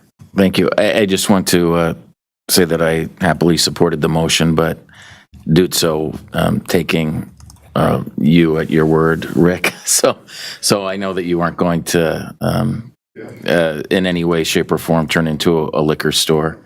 And what Captain Hansen said about your reputation is certainly the same in my book, stellar. So I just wanted to make it clear that in terms of anyone watching us tonight or recording of this meeting later and worried about this setting a precedence, that this really is based in terms of my own vote, 3 decades of excellent stewardship of your establishment in a fairly fragile neighborhood in many respects. So thanks for all that you and the two of you, Ken and Rick, you have done all these decades for the Langdon neighborhood, and don't plan on selling your business to anyone that wants to use this license as a precedence for a full-blown liquor store there, because I don't think this committee would look favorably upon that. So thanks, Chair, for letting me do that after the vote was final. By all means. All right, next up is another change of licensed conditions, item 5. This is a change of license conditions for Gruel Petroleum at 3859 East Wash. Do we have a registrant here for this item, Mr. Verbeek? Yep, we do. Gurpreet Singh is here. All right, Mr. Singh, please introduce yourself and tell us what you're proposing. Good evening. My name is Gurpreet Singh. I manage 3859 East Washington.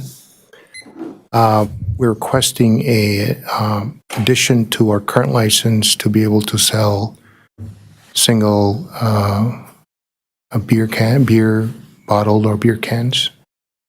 We've run into lots of customers that come in asking for that product, and currently we're not licensed, but our other neighbor convenience stores, gas stations are able to sell that product.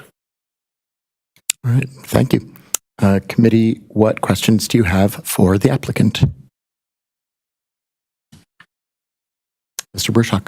Do you remember the reason for that condition, why it was put there in the first place? No, sir, I don't. So these appear to be some very standard conditions. So the establishment shall not sell, dispense, or give away fermented malt beverages in the original container in amounts less than the amount contained in a 6-pack of 12-ounce bottles or cans. This is only applicable to fermented malt beverages, which fall into the following categories: domestic premium, domestic sub-premium, which includes value and economy brands, malt liquor, and similarly situated imported brands, and flavored malt beverages containing up to 6% alcohol by volume may not be sold, dispensed, given away in the original container in amounts less than a 4-pack of 12-ounce bottles or cans. Similar things. Is that to do with the gas station condition, or? The last one would be because of gas pumps. Yeah, the condition 3 is for gas pumps.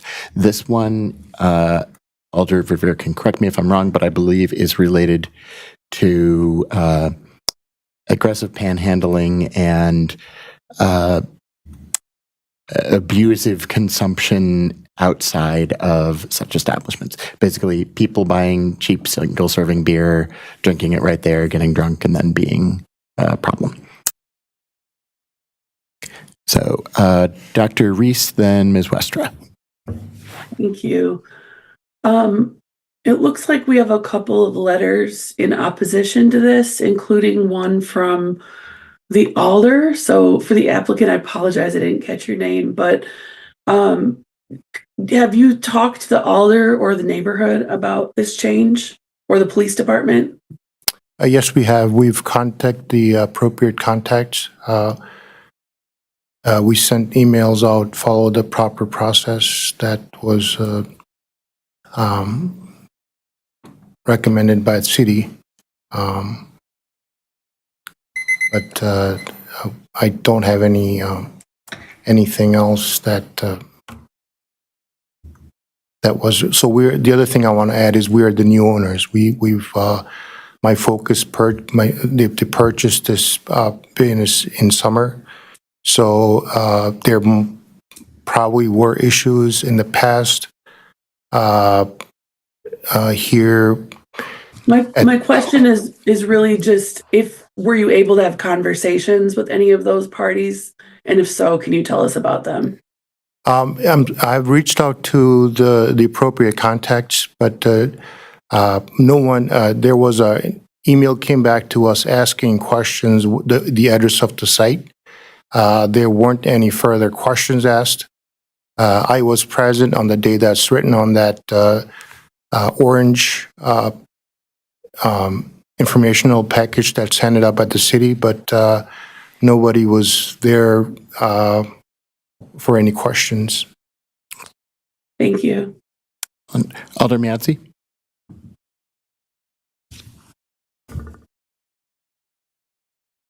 But I just wanted to ask if MPD had any concerns. Captain Hansen.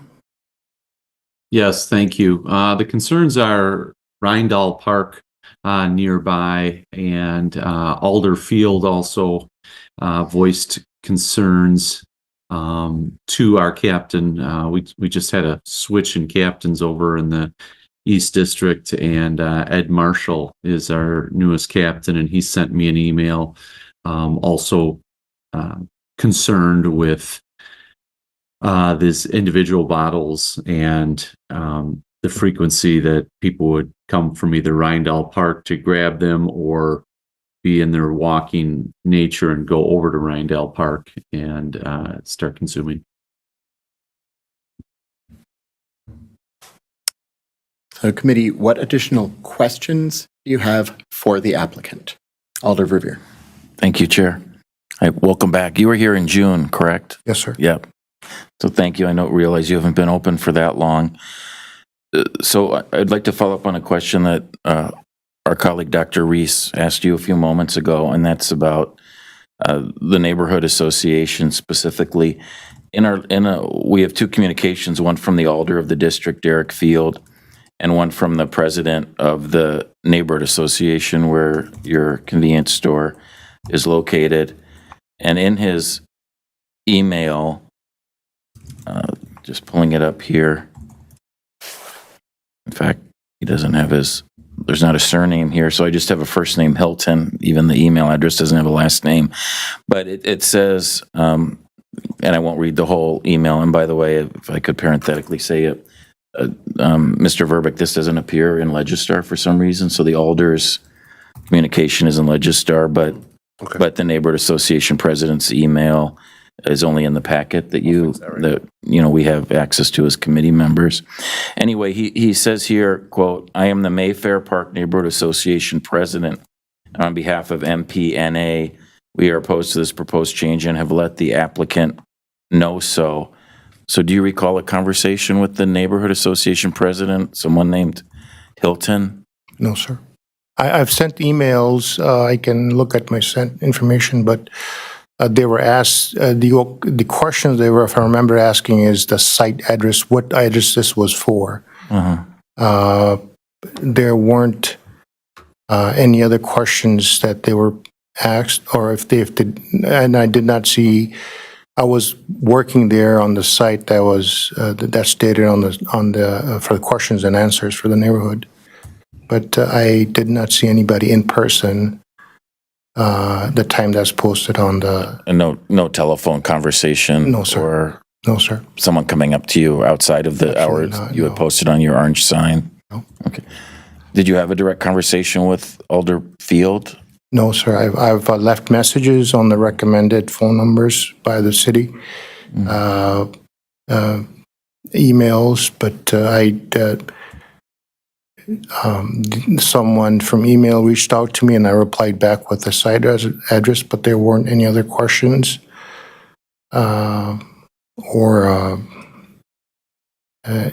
thereof.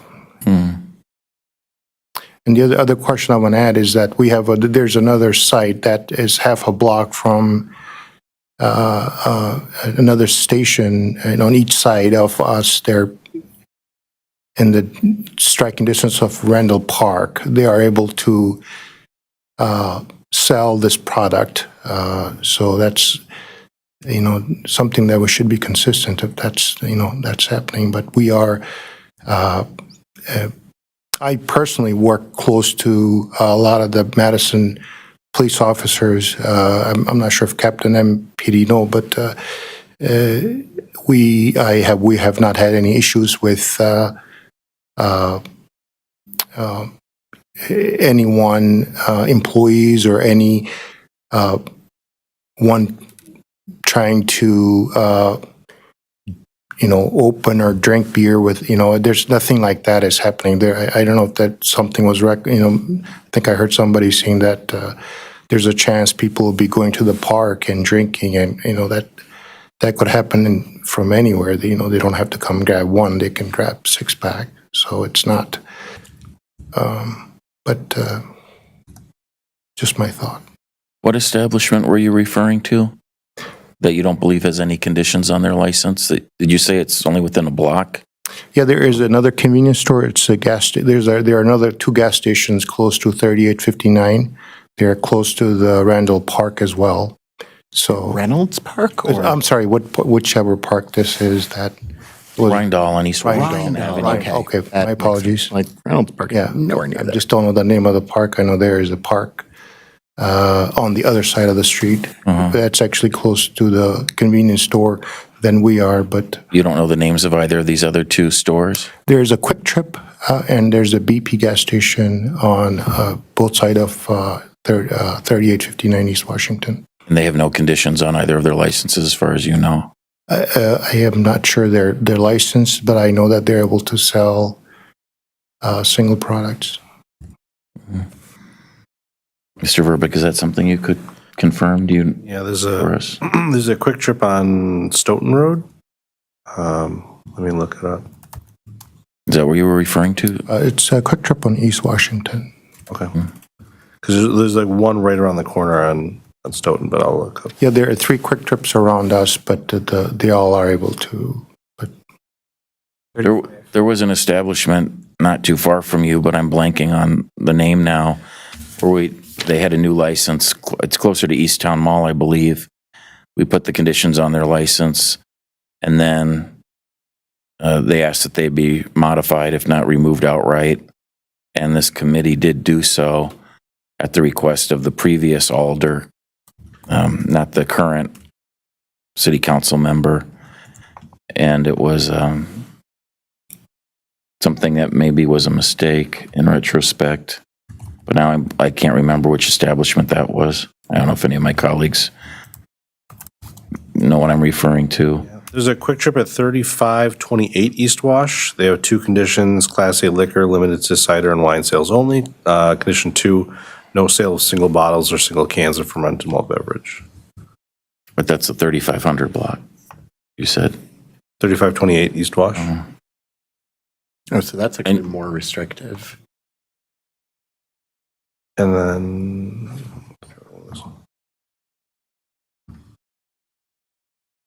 So that Quick Trip, if that's what you're referring to, he says they do have conditions restricting their sales. When we walked in there, we saw And then, but I don't know, I'm sorry, I wasn't following their liquor license. I was saying what product they're selling is what I was referring to.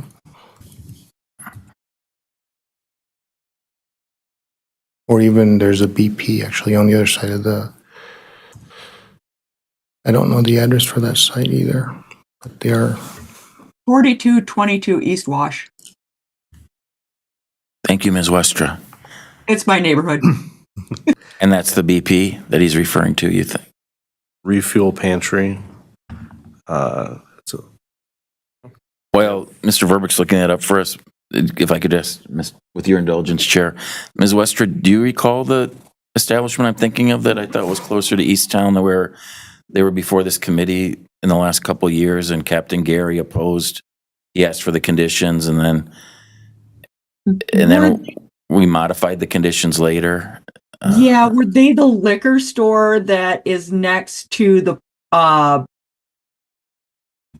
by where the old Rockies used to be?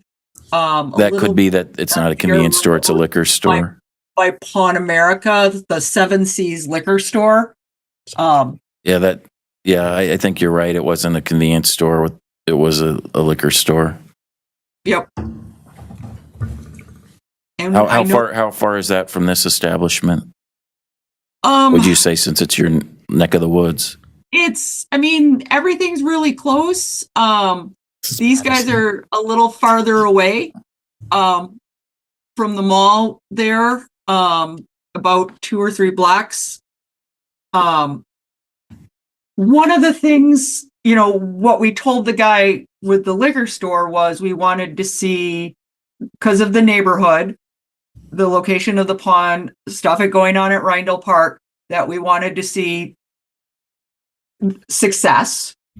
And then when they came back with that they were monitoring and being successful with and removed that condition, but I think we recommended a year for them. That was a while ago, so the memory's a little fuzzy. Yeah, that sounds completely accurate. And it could be that Captain Gary at the time didn't have a strong objection then to modifying the condition because it had been a year. In this case, sir, when did you say you opened in June? In June last year. The license says it was issued in July, I believe. July, yeah. And so that's when you took ownership, was July? June 1st is when we took the ownership. June 1st. Yeah. Yeah, that BP just has one condition limiting Class A liquor license to wine and cider sales only. Okay. Seven Seas is 0.4 miles away. Thank you. No problem. You're all the wealth of information. I've got the internet. Alder Revere, do you have additional questions for the applicant? I'm complete for now. Thank you, Chair. Okay, so open for additional questions for the applicant. Captain Hansen, do you have questions for the applicant? No, this was just going to be one more component of Captain Marshall. Let's come back to it in a second then. Alder Miadzi, do you have questions for the applicant? No, I was just pointing out that the captain had a hand raised. Cool. Committee member, Ms. Farley, do you have a question for the applicant? I do. So is your intent with this with this request, are you trying to sell like singles of beer or singles of malt liquor? Like what are you trying to sell singles of? Single beers, whatever's legal by the city to sell in single, according to our license, right? We're not a liquor store, so nothing like that. We're our main focus is convenience store, gas station, but with the single legal beer bottles or beer cans. Okay, thank you. All right. Committee, do you have additional questions for the applicant? All right. You may have a seat in the gallery. Thank you very much. Thank you very Captain much. Hansen. Thank you, Mr. Chair. I just wanted to note, also Captain Marshall reminded me of some upcoming developments, shelters that will be coming to this area. And with the sale of individual alcohol containers, name it what you wish, the concern is the $2 and $3 cans that we can buy are going to be problematic for people that are using it to get intoxicated. A vulnerable population that will either seek time in the park or these shelters, be able to quickly buy these beverages and then go over to the park shelter that's being built and continue their alcohol consumption. Thank you, Captain Hansen. Alder Knox.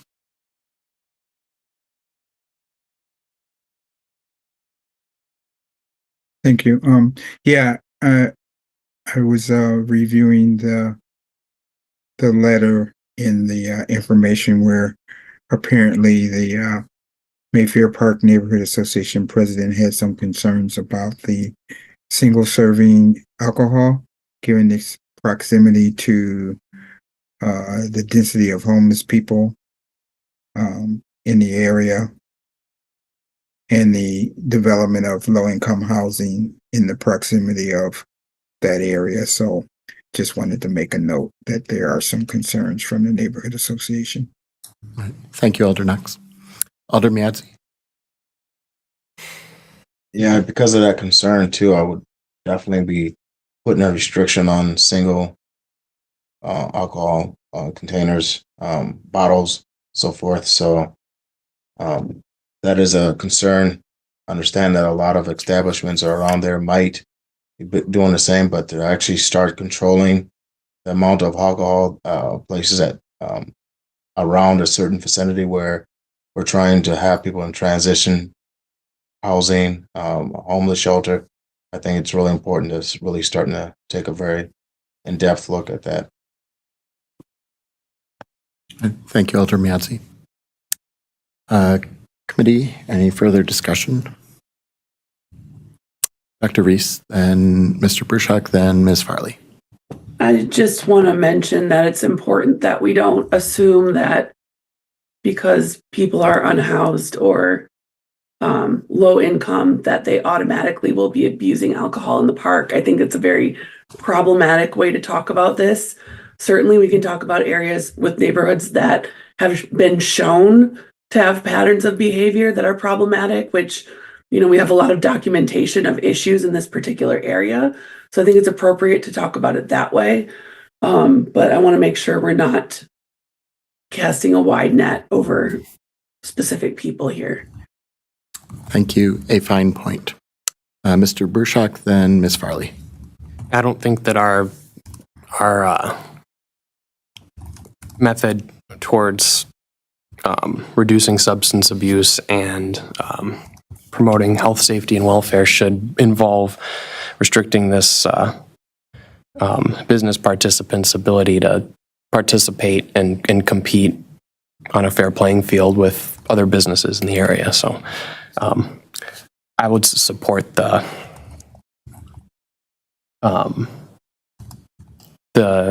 request as requested.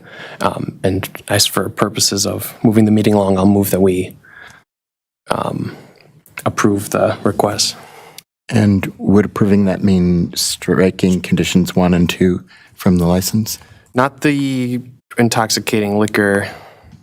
Sorry, I should have been prepared. It's cool. Take a moment. Only the condition that restricts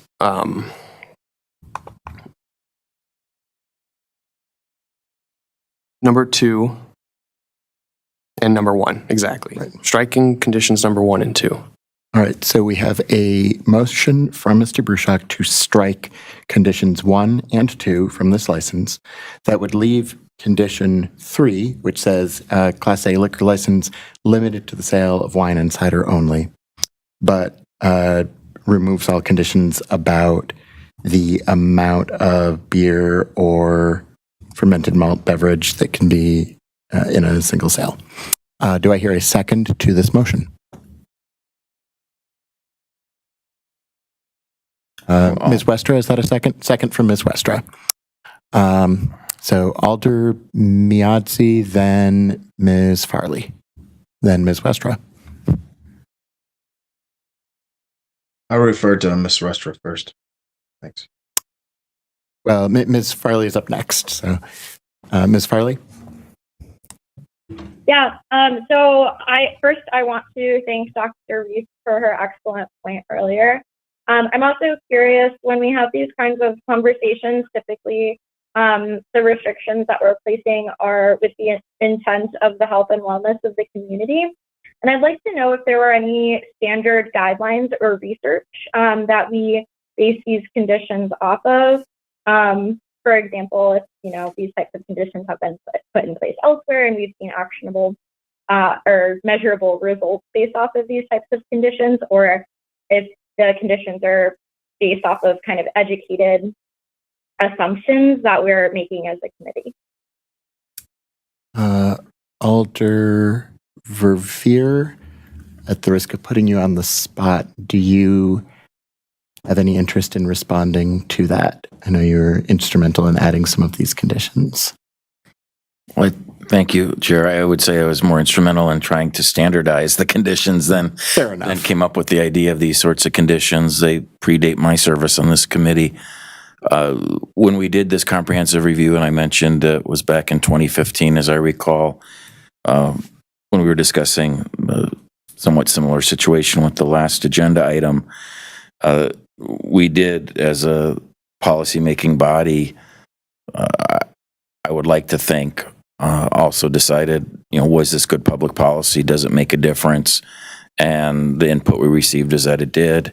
Even many of the actual business owners admitted that restricting certain types of products made a difference in terms of the behavior that occurred in and around their establishments, be it aggressive panhandling or retail theft, that sort of thing even. So,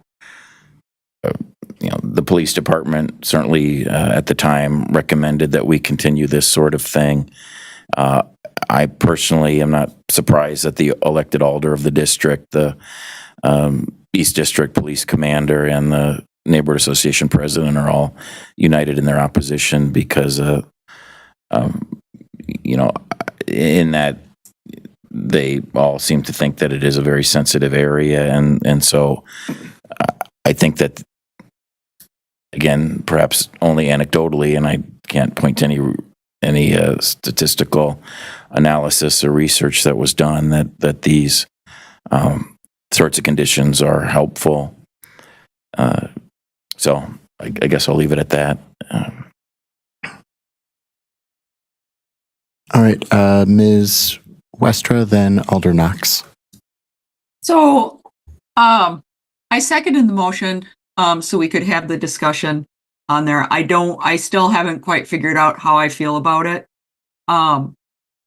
If this was a year out from them taking over the business and us not seeing any issues, in the parking lot or in their calls for service or all of that stuff, I would probably be more willing. It'd be a no-brainer to remove the conditions. We did that with the liquor stores. We see that the BP doesn't have that condition, although they have a much smaller footprint of what they can sell. And you've got Hy-Vee, and you've got plenty of places within walking distance that you could go in and get a single serve or a cheaper version of a 6-pack or whatever you would want. So that's where I'm kind of like toting the line on trying to make a decision here, because it seems like they're an island right now. And I don't think that allowing them to sell single bottles or single cans is going to drastically affect the quality of the neighborhood. The problems that Point we of have. information, Ms. Westra, as far as we can tell, the nearest licensed establishment has a substantially similar restriction on their license. The Quick Trip that's a block away. and the BP that's another block away. Or a block and a half away. So the BP on 44 East Wash, which is the corner of near the Chick-fil-A, Continental and East Wash, the only restriction that they have is they can't sell hard alcohol. Because they've got gas pumps. I was merely sharing information that they're not purely an island. Please carry on. So that's where I'm going back and forth. There are plenty of opportunities to get single serve around there. It all depends on how it's managed. And that's the thing that we can't discuss, and how they're managing their parking lot in their area. Alder Knox. Yeah, just kind of responding to the question a couple back. I think there's a history of neighborhood problems with selling single serve alcohol products. I've certainly have experienced that. I don't know. I think the police have commented on it, but there's definitely a documented history of problems with single serve versus other types of alcohol sale products. I guess for me is why potentially contribute to a problem. And I just heard that they have similar restrictions with the other establishment. So I definitely intend not to support this request. Thank you, Alder Knox. Ms. Farley. Yeah, I appreciate Alder Knox's comment. I think some of my concern here, and I think that I'm in a similar position to Ms. Wallstra, is that I feel like I am balancing consistency between the locations. Of course, I don't have the information about perhaps some of the locations that don't have this restriction did have it for a period of time before establishing themselves as like a reputable establishment. I don't necessarily have that information to know for certain if that's the case. And then I think Ms. Wallstra's point along the lines of, there are several other locations in the area that customers would be able to obtain this type of product. And my concern then becomes, our limitations of the applicant's ability to, quite frankly, have a business in balance with ensuring that we are doing things that will benefit the community and the health of the community. And this is one where I find that a pretty difficult fence to be on. Thank you, Ms. Farley. Alder Miadzi. I just wanted to conclude my sentence from earlier. I probably did not word it exactly right, but if the Alder and MPD advice was not to go forth with this, then I take their advice in order to ensure that their decision is based upon the community and the safety of the community. Thanks. Thank you, Alder Miadzi. Dr. Reese. First question, Captain Hansen, are you aware of any specific issues at this site with the previous owner, but particularly with the current owner in the last 6 months? I am not. I would have to run a calls for service. Okay, thanks. And then I'm sort of on the same boat as others who have spoken, but given that the owner has only been in place since June, I do think a year is kind of a standard period that, in the interest of consistency, that we've asked new owners to kind of go through. And I think it would be a great idea in this case for there to be some time to develop that relationship with the police department and the Alder and the neighborhood association, at least a conversation. And then we could have this conversation again. That's kind of where my head is going. All right, thank you, Dr. Reese. Mr. Burshak, Ask a question of the applicant. you may, please come up.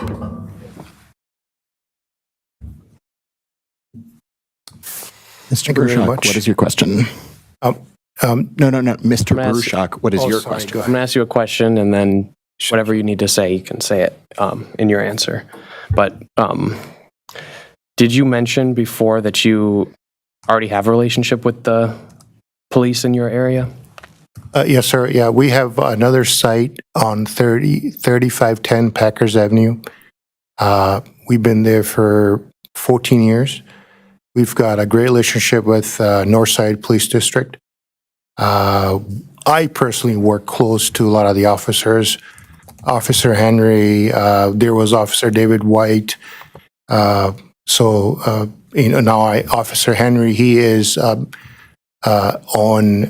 East Washington area, so I work close to him, so I'm sure Captain Mike already knows about that. But yeah, we have had zero issues with East Washington side, and we have had zero issues over in on Packers Avenue. So we're new at this site, but on north side of Madison, we've been working with the police district of Northside Police District for the last 15 years, really closely.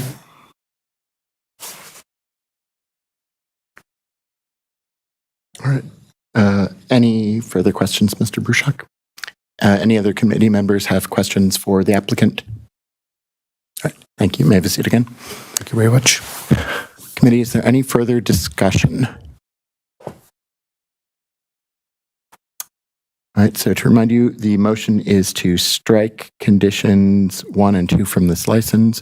Mr. Verbeek, will you please call the roll? Alder Revere? No. Alder Revere, no. Mr. Bruchuk? Aye. Mr. Bruchuk, aye. Dr. Reese? No. Dr. Reese, no. Ms. Farley? No. Ms. Farley, no. Ms. Westra? No. Ms. Westra, no. Alder Knox? No. Alder Knox, no. Alder Miadzi? No. Alder Miadzi, no. Chair, that is 1 aye, 6 nays. All right, so that motion has failed. We still need to do something to dispose of this item. So your options would include, Alder Revere, go ahead. Thank you, Chair. I move to place on file without prejudice. We are a motion to place on file without prejudice. Do I hear a second? Second from Dr. Reese. Is there any discussion? Hearing none. Mr. Verbeek, will you please call the roll? Give me a second. At your convenience.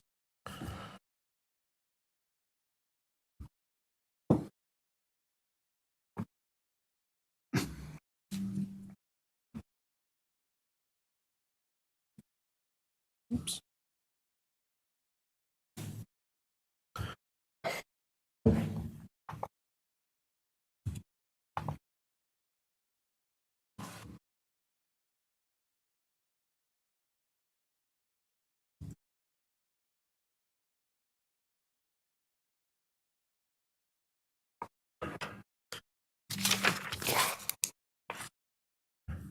Alder Revere?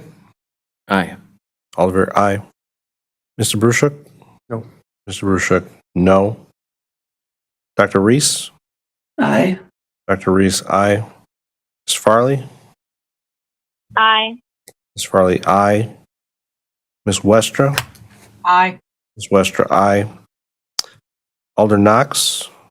Aye. Alder Knox, aye. Alder Miadzi? Aye. Alder Miadzi, aye. Chair, that is 6 ayes, 1 no. All right, thank you, Mr. Rubik. Motion carries. Item 5 is placed on file without prejudice. Thank you for joining us tonight. Ms. Westra, can I hand the gavel to you? I need to go get something to drink because my throat is starting to go. Okay. All right. Next up is item 8. Do we have any registrants for this item, Jim? Yes, Yatin Patel is registered. He just registered right now. I don't think he is yet connected to the meeting, but he's in the process, I think, of joining. So if we wanted to skip it to the next one and come back to this, I think that would be probably for the best. Okay. Do we have to do anything special to dispose of that? No, I don't think Okay. so. Nope. Okay, so number 9, public hearing, new license, Mad Rabbit Cafe LLC, doing business as Mad Rabbit Cafe. Do we have any registrants for this item? Yeah, Nathaniel Anger, I believe, is registered and in Zoom. Okay. We could Hello, bring. good evening. Hi, Nathaniel. If you could introduce yourself and tell us a little bit about Mad Rabbit Cafe and what you're planning on doing. Sure. My name is Nathaniel Anger. I am starting a new business at 805 Williamson Street. We are a fully plant-based cafe style, serving lunch and dinner, California style cuisine. Hoping to serve just beer and wine, potentially serving brunch as we move into spring.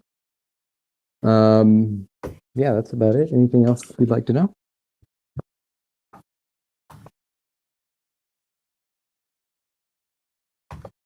I don't have my. Where are you going to be located on East Wash? Just off the top. I'm of at 805 Williamson Street, Willie Street. Oh, I'm sorry, Williamson Street. Yep. Where on Willie are you near? Who are you near? Tacos Local. We're going in where it was formerly La Kitchenette. Oh, okay. Yep. Okay. I know the spot. Committee, do we have any questions for the applicant?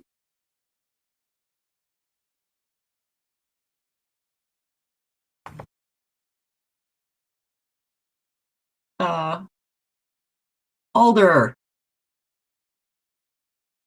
Which one? you're the only one with your hand up. Just if you had any community meetings or anything, community engagement done? Yes, we did hold our public information session already. I did reach out to alders and neighborhood associations unsuccessfully, but I did reach out for them, and I have everything date stamped if you'd like to hear that. What were the dates? Just out of curiosity.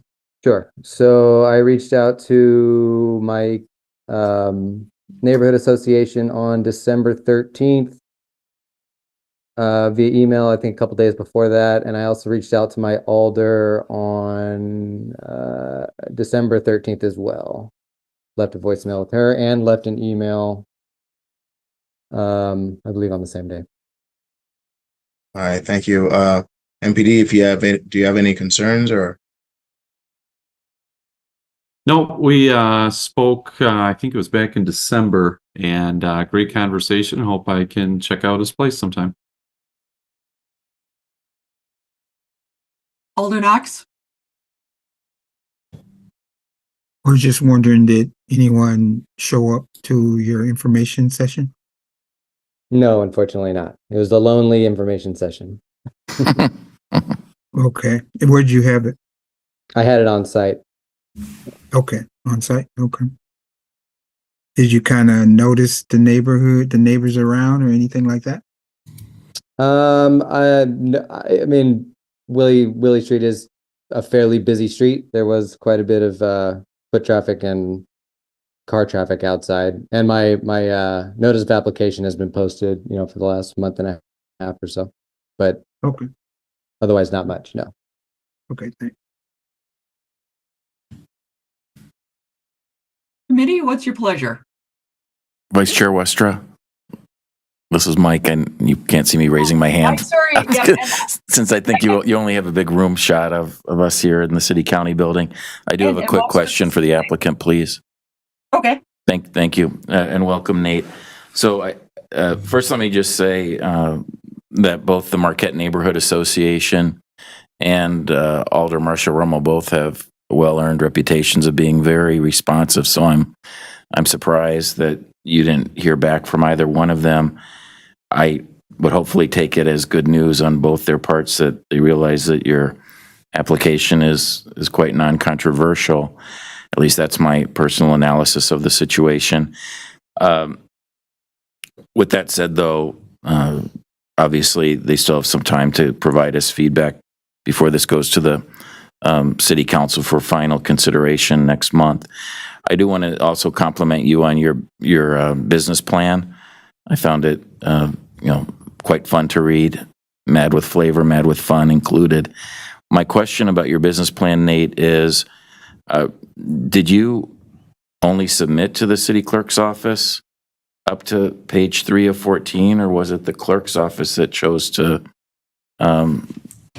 perhaps purposely leave out some information that might be sensitive in terms of competition and so forth? Are you referring to the business plan specifically? Yes, right, your business plan specifically. As far as I know, I submitted the entire thing. All So four- I would have to say that might be coming from the clerk's office. Correct. If All anybody- 14 pages? Yep. Yeah, we omitted a lot of the pages that referenced like competitive businesses and some financial stuff in there, if you want to see the entirety of it. But it wasn't included because a lot of it didn't seem like relevant to what we usually ask for in a business plan. And I understand that, and I understand that it's proprietary in certain respects, including like the leases that we require. We don't include those online with our packets and so forth. But my one question, Deputy City Clerk Verbeek, is according to the table of contents, page 8 is entitled "The Operation." Could you summarize for us, Nate, what that was? Since we have the hard copy here that we could pass around. Is the operation also all sensitive financial information? I don't believe so. If you could give me a second, I could pull it up. I can read it. It's only 3 bullets long. Okay, why didn't we let Mr. Verbeek read it? Yep. for the It sake says of time? weekly operation plan, first bullet, all food and kitchen products will be limited, we picked up bi-weekly at cash and carry wholesale stores and large deliveries from US Foods. The second bullet is all prep and deliveries will be at MR's location following the evening services and throughout the day. And last bullet is MR hours of operation will be Monday through Sunday, 7 a.m. to 9 p.m., serving breakfast, lunch, and dinner. If you open the door, please, for Michael. Thank you. Great. Was there anything else you wanted to add, Nate? Thank you for reading that, Jim. Yeah. I think just that we did make an adjustment to the hours. I think we won't be open that early. We'll be open Monday through Saturday, 11 a.m. to 9, and Sundays 11 to 3. So that would be the only, I would say, change that we've made. Thank you for that. So, but the latest you'd ever be open as of now would be 9 p.m. any day of the week, correct? Correct. Yep, thank you. Appreciate that. I have no further questions. Good luck, Nate. I'm sure you'll be successful. Vice Chair, I was about to propose a motion, but I see that Alder Mayatzi may have a question for the applicant. So I'll yield back. Thank you. Can I speak, or? I was just going to make the motion, Mike, but I'll let you do that. I guess my motion was just motion to approve with making sure the hours are within there, in the approval. Hello? Oh, I don't know. I don't know who's chairing the meeting now. I think Vice Chair Westra, you're still chairing the meeting. Yes. I'm happy to second a motion to grant. I'll just say while I'm talking that as it relates to the hours, the Why don't we, I know it's a little bit awkward, if we could go back to the applicant, just so that in case the city clerk could correct on the record here what your hours are from what you have, not in the business plan, but the question 23 on the application. So Nate, you have Sunday, 11 a.m. to 3 p.m. What did you say that should be? No, that's correct. Oh, that's It's, correct. What was the correction? The only difference is we won't be open as early Wednesday through Saturday. So instead of being open at 7, we're not going to open until 11 a.m. So it'd be 11 a.m. to 9 p.m. Wednesday through Saturday. Okay, so your application actually is correct. For question 23, that's what you had submitted to us. Okay. Closed Monday, Tuesday, Wednesday through Saturday, 11 a to 9 p, correct? Correct. Yep, thank you very much. So we don't need to correct anything. Thank you, Jim, for being ready to do that. So the motion on the floor is to approve? Yes, Chair. Alder, did you want a condition on there to see sales by 9 p.m. or 9 p.m. or were you just granting? Well, since the hours, sounds like there was a conflict in the hours, just to be able to put the hours in there and make sure that the hours are in there, cease at 9. Well, I was gonna say the hours are on the application. The confusion was with their business plan. So and correct me if I'm wrong, I think we're good with just having the 23 and then correct the application to show, nope, the application's correct. Now I'm getting confused again. I think we're good with just how the application is written.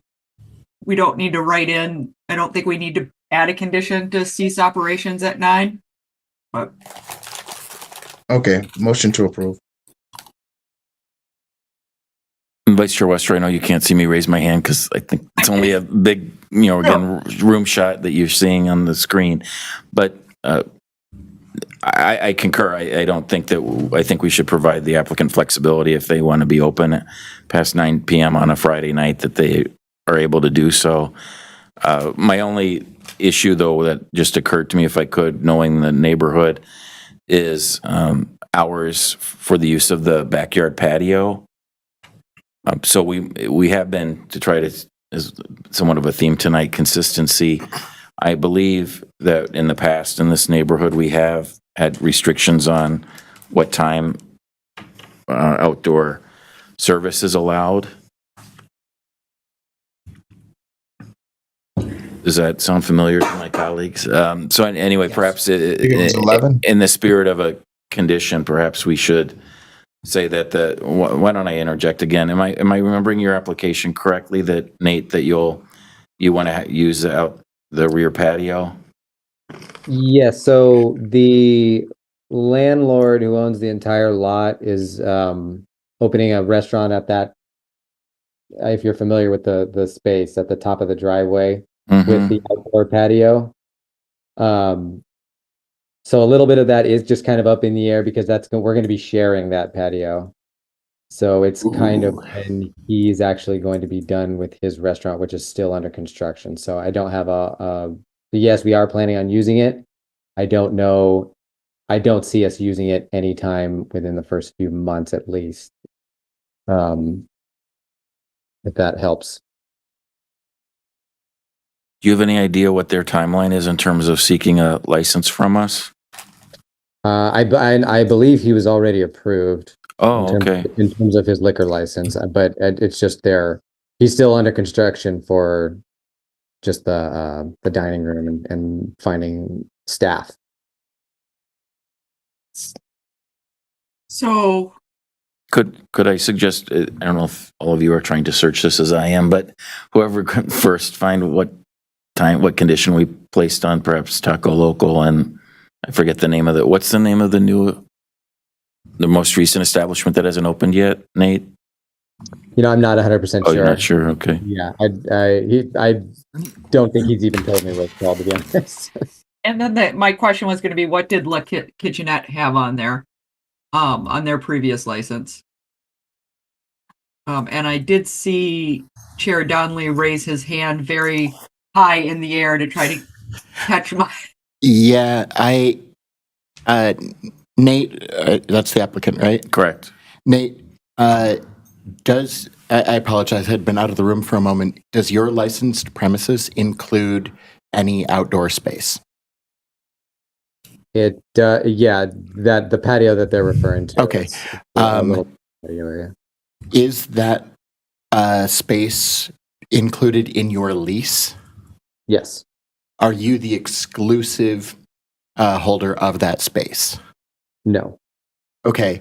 Only one person can, or only one licensed establishment can have a license for any given square foot. So, like, have you been to the High Noon Saloon and the Brass Ring? I don't believe I have. Okay. So, like, you can have a patio area that's divided up and one part of it belongs to one restaurant and one belongs to another, but they cannot share the same thing. Like, any given table, any given bit of ground has to belong to one or the other, and it's really got to be whoever has it in their lease. So, I guess I don't know what the committee is going to want to do tonight about it, but we should be sure that, I mean, if Nate has a lease that says he has exclusive, sorry, Nate, I should ask a more clear question. Does your lease say that you have exclusive use of that space? I would have to go grab the lease if you'd like. If you could give me one moment, I could do that. If it's ready at hand, cool. If not, don't worry about it right now. I have it right here. Awesome. Just take me a second to kind of thumb through. Please, we understand. It's Patios get complicated. they sure do.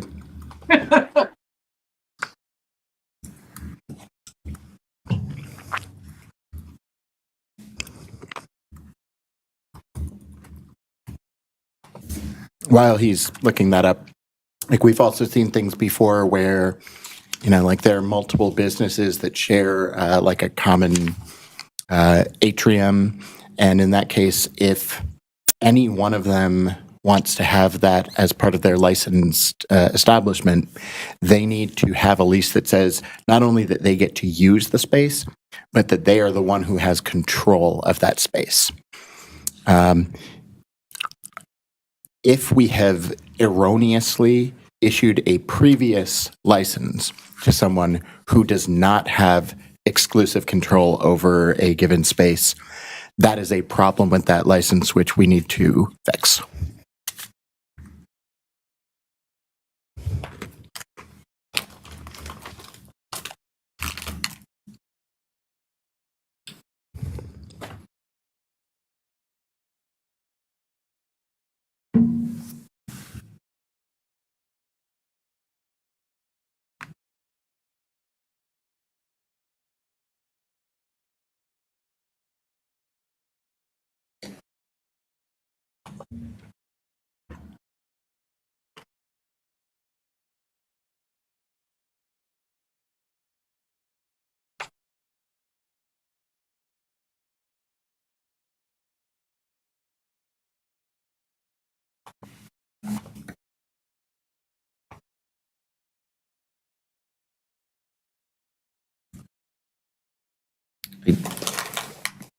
Wait, I don't want They're right to. there. Ms. Westras. Thank you, Vice Chair Westra. I pinned it, so I can see the big screen now. Oh, okay. Thank you. I was able to find the license I was thinking of, but couldn't remember the name of. So back on October 18th, our committee recommended to grant a license for Ama Restaurant, 809 Willie Street. And the condition is that the patio shall close by 9 p.m. daily. So perhaps, and I know that Alder Mayadzi is the maker of the motion to grant, but perhaps we could add that as a condition to be consistent, and then those that are supposedly sharing the driveway to get to this same patio area would both be, again, consistent conditions about the patio closing by 9 p.m. daily. And if I could, Vice Chair Westrick, Nate, do you have any objection to that condition? I'm sorry, could you please repeat that? Yeah, the condition, again, that your neighbors, when they open it, and when you open it at the other new restaurant, Ama, their condition is that the patio shall close by 9 p.m. daily. So under the motion, if it's adopted, you could frankly change your mind and stay open later inside and not close at 9 p.m. inside, but outside you would have to close by 9 p.m. just owing to the potential concerns that your neighbors in the residences could be disrupted. For example, we had testimony when Taco Loco was before us most recently that their neighbors directly across Willie Street were disturbed by noise coming from Taco Loco at times in the past. I did hear about that. What was decided with Taco Local? Just out of curiosity, if that affects They actually have, theirs is, I just had their conditions in front of me. Theirs are more restrictive in that the entire restaurant has to close by, I just had it here now. I don't know if, 9 p.m. Oh, do you have it? Does someone else have it open? So I think I closed that screen. I don't have a tab for that. Anyway, they have a condition about no amplified music ever, and they have a condition that the whole establishment has to close, but I can't remember if it's 11 p.m., 10 p.m., without looking it up again, which I could do quickly here. I mean, for the foreseeable future, 9 p.m. is still fine with me. I don't see us being a particularly late. 11.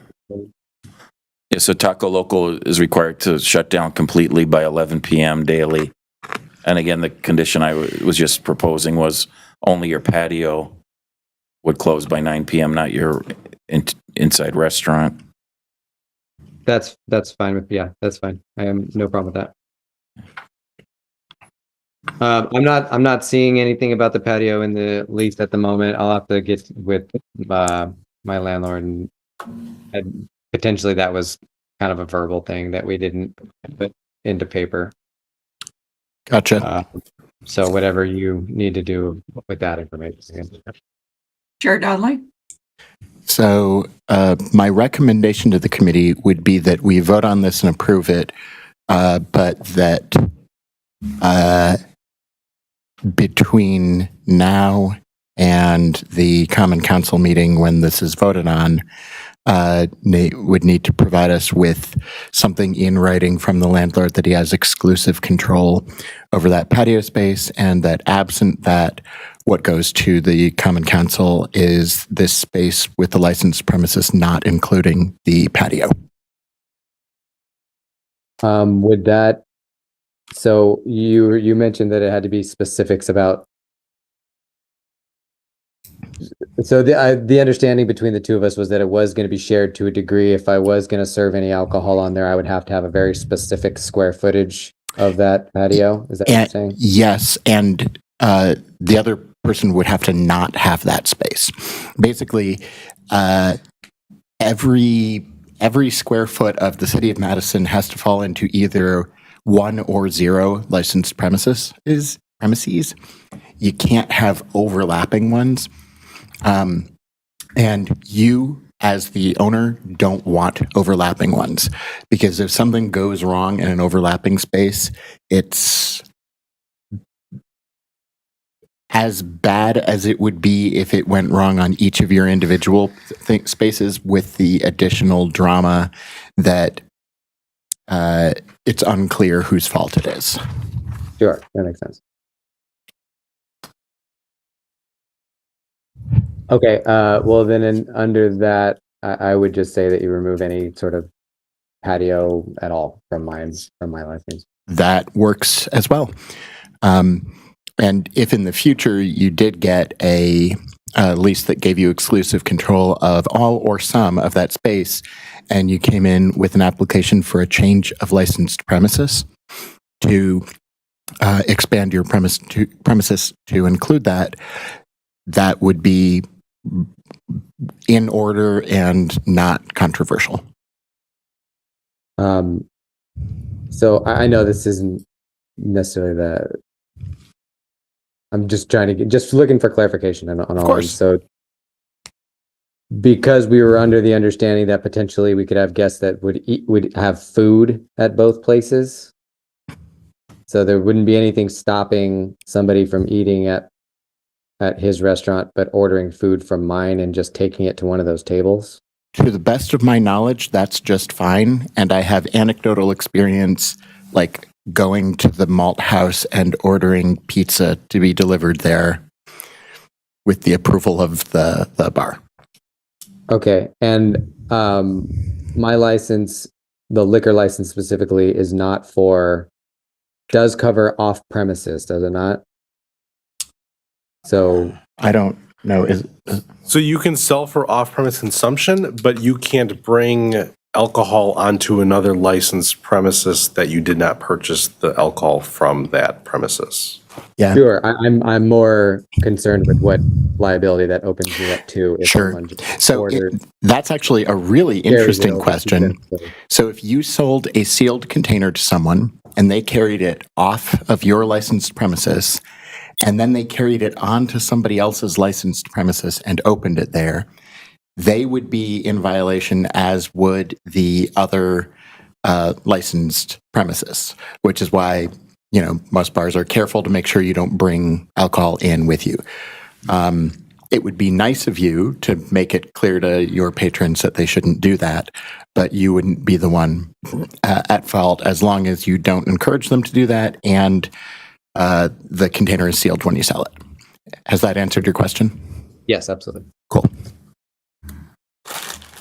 And so I did have one more question. It kind of pertains to one of the previous applicants about what my liquor license would cover in terms of selling certain types of alcohol based on their proof or based on what they're labeled as. Just as a specific example, Aperol I think is technically a spirit, but has like a lower AB, alcohol by volume than most like regular wines.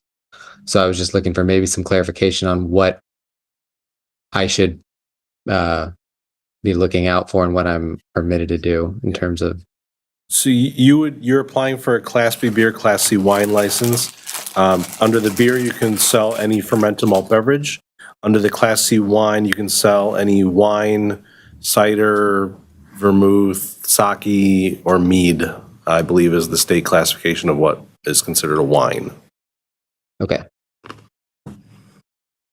That includes sparkling as well, right? So. Say again? And that sparkling falls under that as well, just because it wasn't mentioned just now. But sparkling what? Sparkling wine, like champagne. Yeah. Yep. Also, like your liquor distributor is an excellent resource for that because they don't want to sell you something you're not allowed to sell. Sure. I'll add. I forgot when I talked about off-premise sales. Since you would be a Class C wine, you can sell as much beer for off-premise consumption. But as far as selling wine, you can't sell full bottles to go under a Class C wine license. But if somebody purchases some wine and with their meal that they're eating on your premises and they finish their meal and they decide they want to purchase the remainder of that bottle, you can recork it and sell it to them to go. But they can't otherwise buy a full bottle of wine to go under a Class C wine license. Right. Like the new alcohol thing. Recap it now too. Neat. And last question, going back to the hours discussion. The hours that I mentioned, that is what we're planning on having when we open. As we get into kind of the warmer seasons, we are hopefully going to be rolling out brunch for Friday, Saturday, and Sunday. Do I need to give you advance notice if we change our hours? Not if there's a condition on your license, yes, you need to apply for a change of conditions. But if you do not have a condition on your license limiting the hours of your alcohol sales, then no. Okay.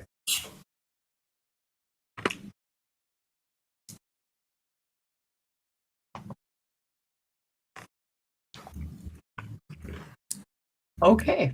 So let's clarify what the motion is, because I know we went back and forth a little bit. So did we accept Oliver Veer's changes? It seems to, sorry. It seems to me that the Vice Chair Westra, that the condition would no longer be applicable if we're striking any reference to exterior seating or exterior licensed premise, which is a reminder, Jim, if you could change in Legistar the capacity outside, and the applicant knows to come back for a change of licensed premise once the patio is figured out and included in the lease. So I think it would simply be a motion to grant. Yep. Yep. Thank you. Now that I see Chair Donnelly there, I get confused that I'm still chairing this one till we're done. So, so any other discussions? Is there anyone registered for this item? No one additional, no. Excellent. Does anyone have any objection to a unanimous approval? With no, just to clarify, approve as is, as requested. Yep. Yep. Seeing no objections, this item is approved. Congratulations.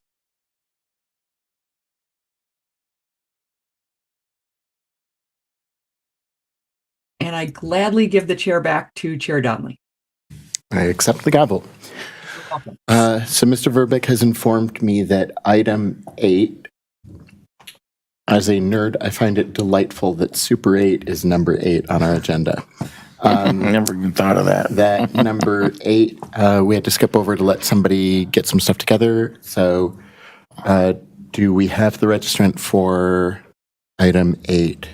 And are they ready to go? Yes, Yadin Patel is registered and in Zoom and here. All right. Yadin, can you please introduce yourself and tell us what you're proposing? Myself, Yatin Patel, Vice Club. You have a second device on, if you could mute or disconnect that one.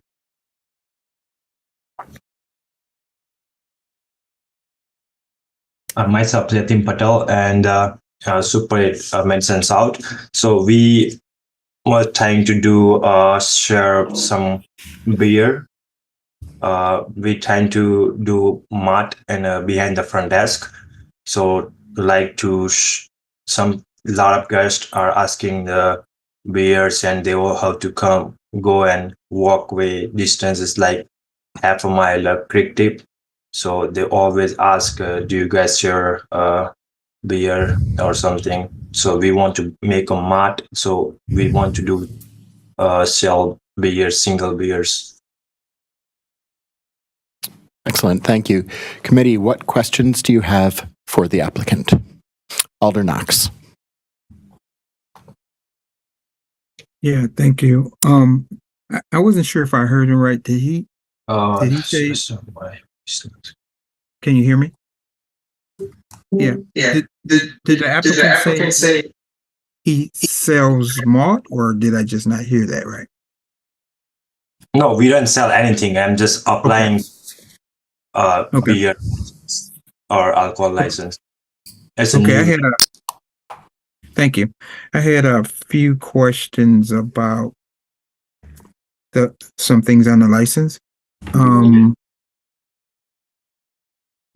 I think first of all, it has on 23. I don't know if you have you probably don't have the document with you, but it talks about hours of operation. I know you're a hotel or a motel. Yeah, hospitality business. Yes. Right. So, and maybe this is a question for staff. Do the hours in here refer to the business or when they would sell their alcohol product? Because there's nothing in this space regarding hours of operation or anything. I understand it's a hotel, so it's probably always open, but can staff provide some direction on that, or legal? Assistant City Attorney McReynolds. Yes, I noticed that as well, Alder, and I think that there should be hours of operation listed in the application for when they plan to sell alcohol. Okay, that's okay. So that was one of my questions. Then it goes to number 25, where it talks about the composition of alcohol, food, and then it has 98% in the other category. I guess that's the balance. So will you be selling food at all when you sell these products, or you just want to sell open Yeah, like we bottles? gonna make a mart, like sandwiches and all stuff, like frozen something, so they can make it microwave and just eat, and some chips and like that, and drink and beer too. We want to do. Okay, well, I think you will have to put some percentages in this category in the food category here. Yeah, we're gonna do add food too. Okay, I see 0, 2 zeros, 3 zeros in there right now, so that might have to be updated. And then I guess my real thing is I'm the alder, so I haven't had a communication with you. Have you attempted to contact me? No. Okay, and that's something that's required. What about the police department? Have you talked to the South District Police? Yes, we did that. Who'd you talk to? Do you remember? I don't remember his name, but Okay, I can follow up on that. yeah, like first we was like talking about like let's apply the license and stuff, and we'll go from there. What's going on, You don't remember who you spoke to? No, Do you know when that was? it's been like almost 2 months because I scheduled the meetings the last time, but I missed that meeting. Okay. Captain, do you have any information on that at all?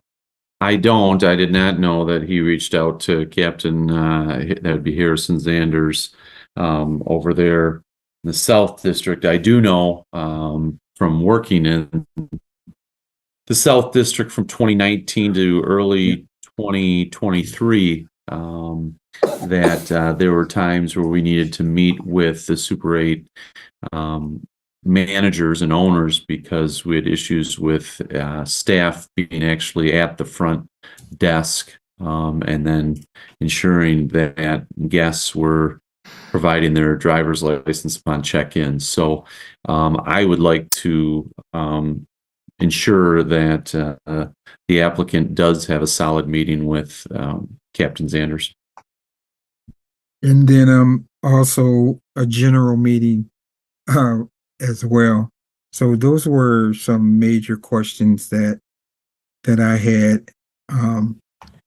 Contact with myself, the police, so we can kind of know what your plans are and go through that process.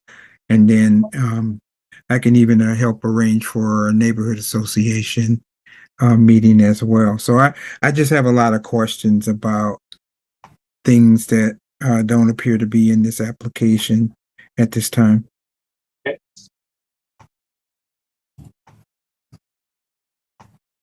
Yeah, okay, go ahead. Those are my questions.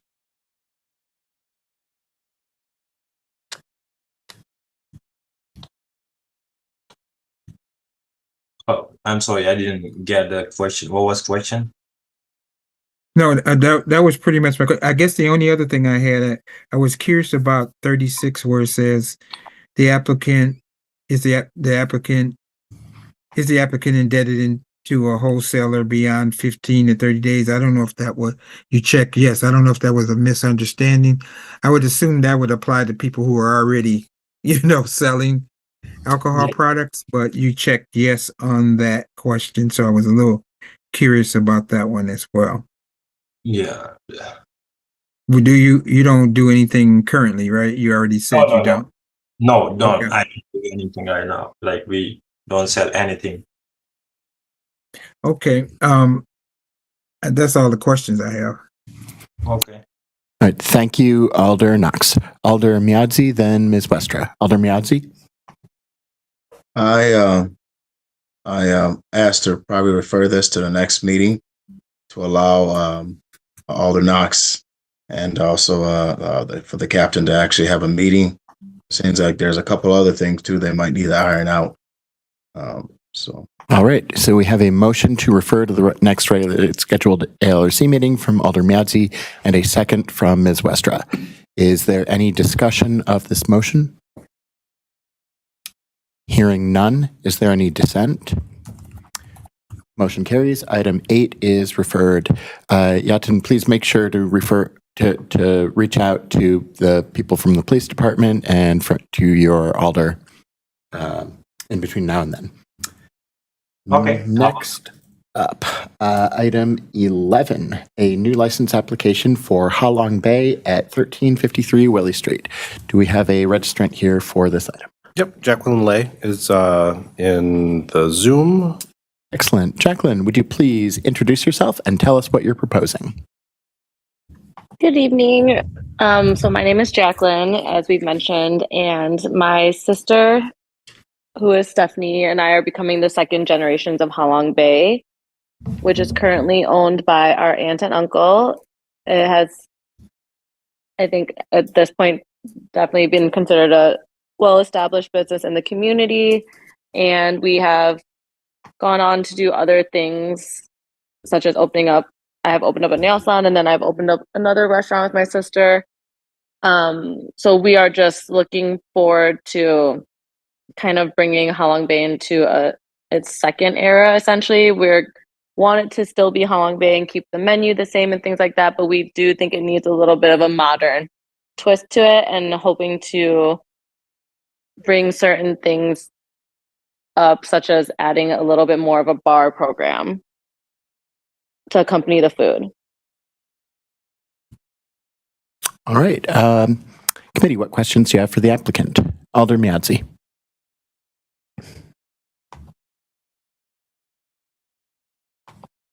Alder Miadzi? Yes, just wondering if you had a community meeting. We did initially have one when I reached out. It was just looking through my emails, initially scheduled on the 9th, but when I had gotten back, they didn't have any other items to discuss, so it was pushed back to the 22nd for the neighborhood meeting. But I did host an information session that no one attended. Did you reach out to the alder of the district? Yes, I did. Any feedback? I wouldn't say feedback necessarily, but just wanting to make sure I reached out to the neighborhood association or seeing if I set up an information session. And then I had a question, so that was answered, but not necessarily feedback, I would say. Okay, sounds like you've been in business for a while. Captain, do you have any concerns? I do not, no.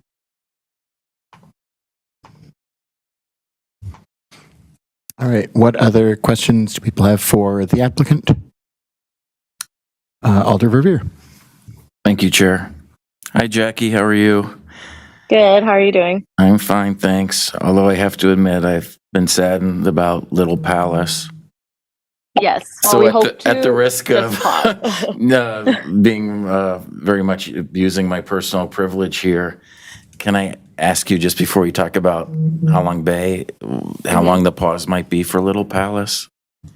So we are not sure at the moment. I think it will just become more certain as we get our foot in more and so I'm unsure. We're hoping that we could probably reopen by summer.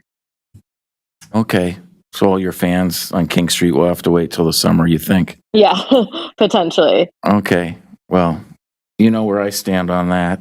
Yeah. I want you and Stephanie to reopen as soon as you possibly could. Yes. So thank you. We also want to as well. Thank you for that. And congratulations, obviously, on continuing the family tradition at Halong Bay. You weren't giving your family enough credit when you said that your established. You're more than established, obviously. You have a following far and wide. And so my first just curiosity question is, obviously you're on Jean, is it? I'm trying to remember. Yeah, Jean, who I said hi to. Jean, she always had a Class B or Class C wine license. And obviously this is for a full combination license, as you mentioned in your testimony. Just out of curiosity, knowing how kind of tight the space anecdotally seems as a customer, will you be able to have sufficient storeroom and preparation space to provide full cocktail service? Yes. So, oh, sorry. No, go ahead. I was just wondering at what expense might it be to make that space available? So I will say, this came more so, yes, from an experience I had managing a restaurant in Chicago where the space was smaller than it was a Japanese restaurant, so it is different cuisine. But we were able to have a very small bar that was able to service the full restaurant, and it was similar in size to Halong Bay. So we like the idea of having a program that can really complement the food. So it wouldn't be a large bar by any means, but it would be definitely more to enhance the whole experience. And we have noticed that there has been a change, I think, especially since COVID, that the takeout business has become a lot stronger for them versus their dine-in. Their dine-in is definitely still strong, but I feel like takeouts also become stronger and almost sometimes is larger than the dine-in. Sure. And part of what I was thinking too is that what we've noticed is just because I think everyone at some point for sure definitely I think enjoys that it is a family business, and parts of it are what I would consider old school, where we had like the handwritten tickets and things like that, and that part can be enjoyable. Part of what we've already started to change and establish is like bringing in a computer system and having a POS. So it does help with turn times and also with takeout times and making that flow much better. So I think then getting those established, that helps really be able to put in the bar without even if we took out some of the seating, it would still help with the flow overall and wouldn't necessarily change people being able to dine in as well. It seems like from your current operations that the kitchen throughput is more of a limiting factor than floor space for tables anyway. So this doesn't seem like it would do you any harm. Yes, I agree. And I think part of too with the kitchen, besides, yes, of course, there's always going to be some limitations in the size of a kitchen and how much you can actually do in it. Is definitely with having the POS system, it helps everything flow a lot better, and we have more control over how long the wait times can be for takeout and things like that. So we've already seen like a great improvement in that area. And so I'm sorry, go ahead. No, please.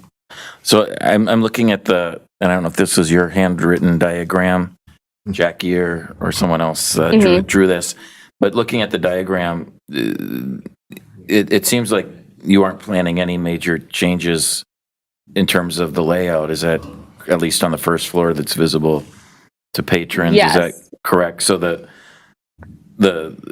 so if I ordered a cocktail, for example, that would be prepared in the kitchen area then? I wouldn't be watching you prepare it, right? So we were more so thinking to start off, like when we applied for the application, more of, especially because it's become more popular, but like the pre-mixed cocktails that are already in like cans or single servings as part of it. But as we just have been in the transition period more, we are hoping to actually put in a small bar. Okay, so that when you'd come back to us for that approval, or would it not be a sit down? So the way we've operated in this committee in the past is that in the floor plans that we ask you to submit to us, you do show where a bar would be. And again, looking at what you submitted to us, would it be where it says wine and then host stand, or where would this bar be? Out of curiosity, then. Yeah, so essentially then, because of how it is right now at the moment, and we don't have an actual bar, we would just want to utilize single serving options. Right. So then it would just be where we currently store them. Okay, I see what, and so maybe in the future, you might have more of a Yes. physical bar and you'll come back to us with that if you do a renovation and might change Correct. your floor plan and or capacity. Okay, gotcha. And then my last question, admittedly, this also is personal privilege, but in terms of the menu, the menu that's in our packets is only a couple pages long, and obviously your family's known for the amazing, wide-ranging cuisines and offerings that you have there that spans multiple pages. But and I could go on and waste people's time by asking you about, are you keeping the codes, since I, like, for example, have memorized what I usually order Yes. based on the codes and everything for the servers and whatnot. But I guess bottom line is this, the menu that we have is only the first few pages of your regular menu? I think- Did you submit Yeah, I the think whole we just. menu? I don't think we submitted the whole one just Oh, because okay. it is so large, but we are keeping the entire menu. You are? Wow. Okay, that was my question. Yeah. Yeah, I think it was just That's more. impressive. Yes, for paper. Oh, it's amazing that you're able to keep that whole voluminous menu. I think I'm we just impressed and happy to hear yeah. that. Yes, we definitely don't plan on, like, if we do remove certain things, it would only be at the idea of that they're not ordered as much, but because we do keep so much in stock in general that if someone requested it, we would still be able to accommodate it. Very good. And keeping the codes, at least for the time being, certainly also helps your loyal patrons as well. Mm-hmm. Okay. Well, thanks very Definitely. much. I appreciate it. Good luck to you and Stephanie. Thank Forward you. to seeing you there. Thank you so much. Welcome. Thank you, Alder Thank you, Revere. Chair. No problem. Committee, what additional questions do you have for the applicant? Alder Miazzi, Motion to grant. your motion to grant. Do I hear a second? Second from Ms. Westra. Mr. Verbeek, are there any other registrants for this item? There are not. All right. Committee, is there any discussion of this item? Hearing none, is there any dissent? All right, hearing none, motion carries. Item 11 is granted. Congratulations, Jacqueline. Thank you very much. Have a good night. You too. Next up, the exciting one, item 12, discussion item about how LRC can provide support to non-English speaking applicants to make informed decisions. Who would like to start this off? Mr. Bruchak. I'll be brief with this one. Subcommittee met yesterday. We discussed a few goals for what we want to get done. Unfortunately, I forgot my notepad from yesterday, so I don't have those exact ideas written in front of me right now, but we're also studying the written materials and are hoping to hear, maybe get representatives from OCR to come in and share with us, Office of Civil Rights. Awesome. Thank you. And give us best practices. And also, there is a midday meeting that is a training for how, plain language training that I think is geared towards city employees. But it's something that members of the subcommittee believe they could attend if they want to learn how better we could communicate with each other and with applicants. That's an excellent idea. When is that? That will be Tuesday, January 23rd from 10:30 a.m. to noon. It's a virtual meeting. And details and the link for that, I believe, is coming later. And I see that there are other participants were there yesterday with hands up now. Okay, I will get to them in a moment. If you have notes that you would like to share, if you don't want to share them, that's fine. But if you have notes that you would like to share, you could send them to Mr. Verbeek to send out to us. And I'll just remind the rest of the committee that if Mr. Bruchak decides to do that, please don't reply and start a discussion over email, because that could be a violation of open meetings law. Okay, so that said, the hands that went up have gone down again, but if Ms. Farley or Assistant City Attorney McReynolds would like to say anything, you're welcome to do so. Hey there.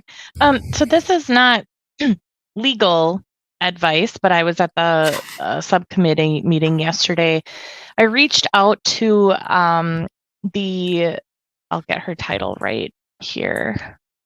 The Racial Equity and Social Justice Division Manager, Christy Kumar, from the Department of Civil Rights, kind of explaining that this committee had on their own came to this idea of looking into a language equity, and she suggested that we contact her at I have the email address for Language Access Program to help inform our strategies or your strategies.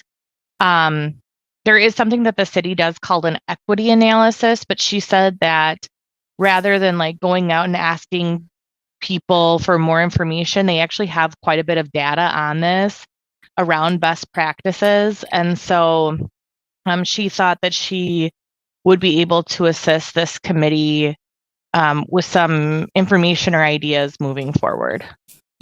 That would be very welcome.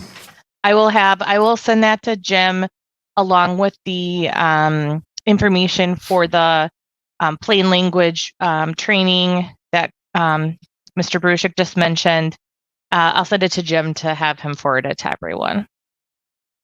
Wonderful. Thank you. Ms. Farley.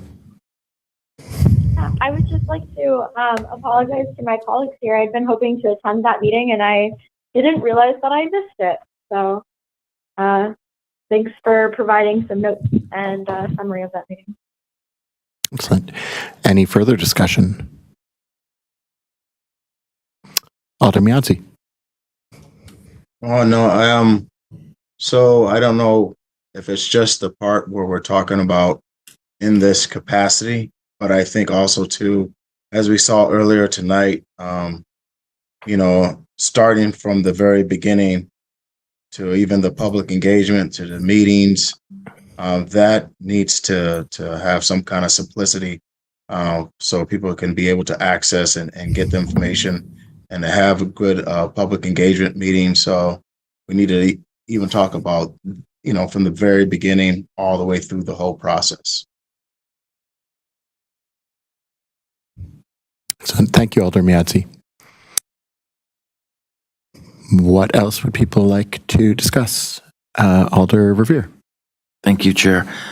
And we did have a good discussion in terms of setting the stage for future ideas, but I did want to take a moment, especially if we're wrapping up the discussion tonight on this topic, to ask Mr. Verbeck to please introduce our wonderful new bilingual city clerk's office staff, especially for those that are attending virtually tonight that didn't have a chance to meet Camille and Diana in person tonight.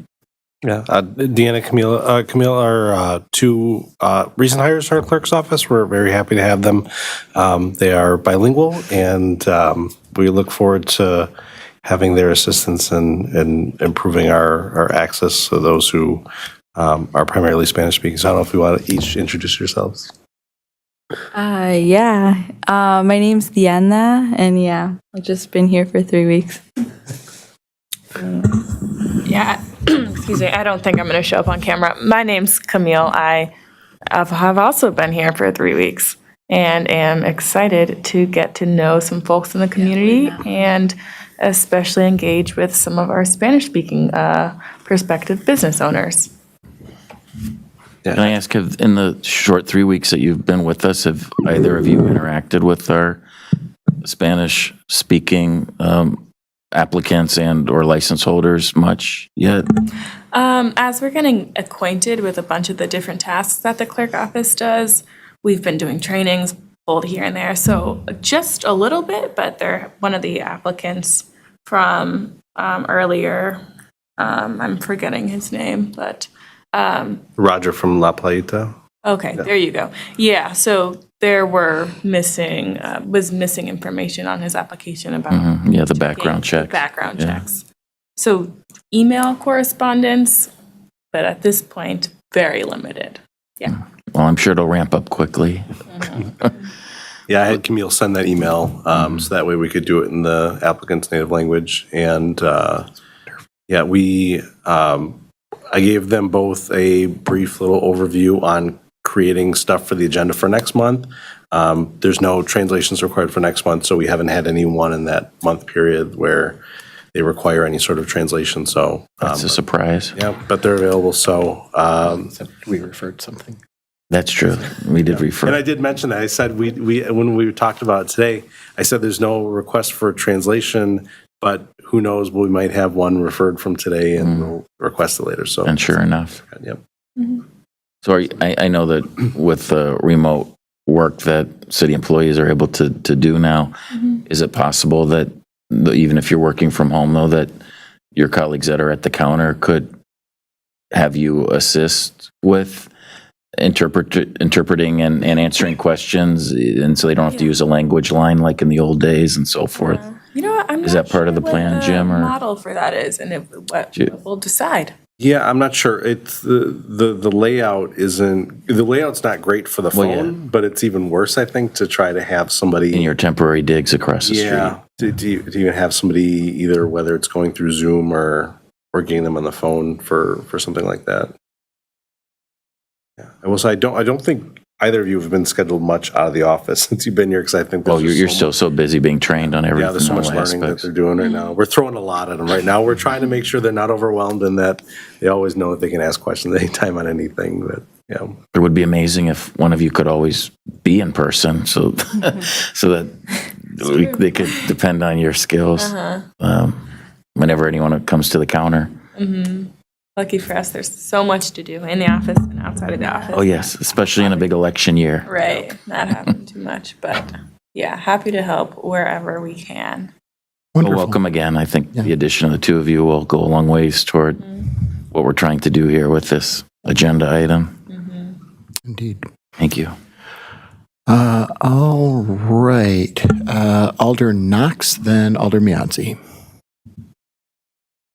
Yeah, I think this is there's a great topic we're talking about. I just wanted to remind the commission members that this is a very broad problem in the city. Even at a community meeting, members of the Latino community talked about even our documents, like when you go on our website, we have very little things on our website that is even in other languages. So it makes it kind of difficult for citizens to access services from the city because we just really haven't moved far in that process to become more responsive to people who speak other languages.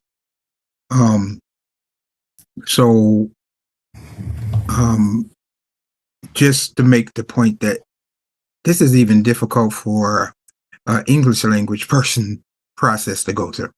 So you know how it is for people who may have some language translations or that are needed. So I think this is a process that I hope the city's going to get better. I know there were some positions in the budget that we wanted to focus on, obviously to get better in this.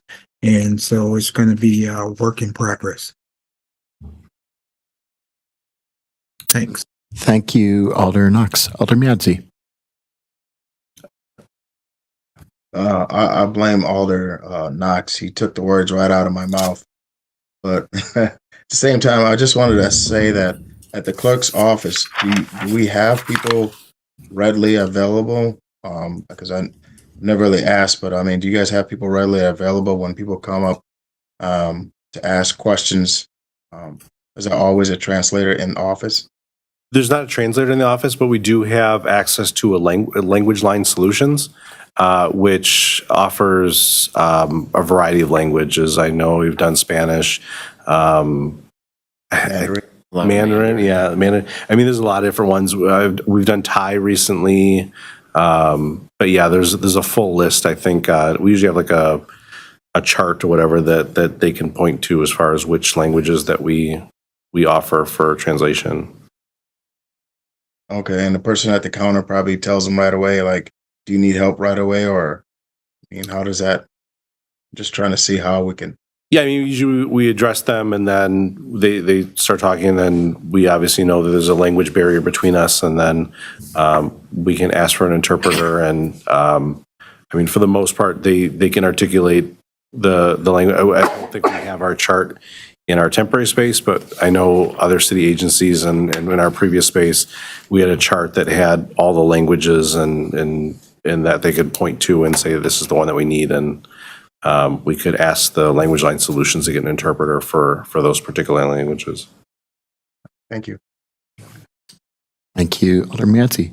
Any further discussion of item 12? Oh, sorry, yeah, Jim. Yeah, I just want to respond to Alder Knox. One thing that the clerk's office is doing is our city clerk went through all of our web pages and first wanted to make sure that we were doing sort of a plain language analysis to make our websites as readable as possible, to try to get them to the lowest grade level we could for readability.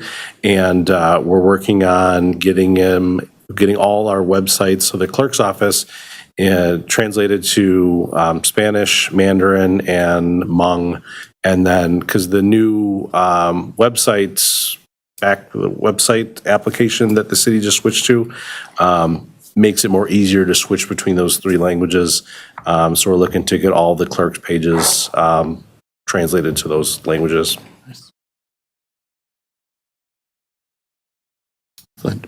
Any further discussion? Good to know. Right. Well, once again, welcome to our new clerks, and thank you for the work everyone's done so far. Let's see. Next up is item 13, report of MPD. So, Captain Hansen, is there anything to which you would like to draw our attention? There's two incidents. The first one would be New Year's Eve. We had disturbance at the Machete Bar off the square, and I mean, I think I see your problem right there. I'm sorry, what's that? Sorry. Carry on. Am I good? Yeah, he was making a joke about the name Machete. Like machetes At and Senor bars, do those Machetes. really go together? It's a restaurant. It's a Mexican restaurant for those that haven't been there. Sorry, And Captain, go ahead. And so as the officers got there, arrived, and they were met at the door by security and I believe a manager or a lead worker, and they refused entrance. They wouldn't let us inside, which was a major concern for us. It is a licensed establishment. And they said it was a private event that was going on, and they felt that we couldn't enter. So we had some follow-up to do, and I think things are squared away. I'll re-examine this with the officer a month later and just ensure that everything is still on par with how it should be as a licensed establishment. And then as you saw in the news, we had an incident at one of our bars where there was some significant vandalism with a tone of hate as well. And that is still under investigation. There have not been any arrests to that. And we do have detectives that are assigned to that. And if there's any update, obviously, because of the significance of the event, we would go public with that. But just wanted to update you that there's nothing new in that regards. Thank you. That's it. Committee, what questions do you have for Captain Hansen? Alder Verveer. Yeah, Captain, thanks for sharing the information about East Main Street and Senor Machetes. I had not heard about this. I know the owners very well, Noel and Ophelia Garcia. Can you explain, did they cede their business? Is it your understanding to a promoter, and it was a New Year's Eve party in the main restaurant there on the first floor? Or was this the second floor space? Yeah, it was the second floor. I didn't get the impression that it was ceded to somebody else. And I don't know if the officers asked that. They were called for some sort of disturbance that ended up, being resolved. It wasn't a major incident. I think the bigger news was to the command staff was that initially staff refused entry, and sometimes that's just an education thing that people need to be reminded that we are allowed into licensed establishments. The Rigby actually uses the second floor above Senor Machete's more often than Senor Machete's ever does. Are you sure it was Senor Machete's and not the Rigby owners and staff that should be contacted? If you give me 2 seconds, And I'd be happy to be looped in because I know all these people very well, including the landlord, Cliff Fisher. Sure. If I can be of any assistance. Because obviously I share your concern greatly that your officers were denied entry to a licensed establishment that's obviously illegal. Right. Of course, I don't know if you know, we upgraded the entire city web system. And so now for me to pull this up, but just stand by for 1 second here. I'm just pulling up the report here. Well, thank you. We could also move the conversation offline, but it might be of interest to others on the committee as well. Yeah. Sure.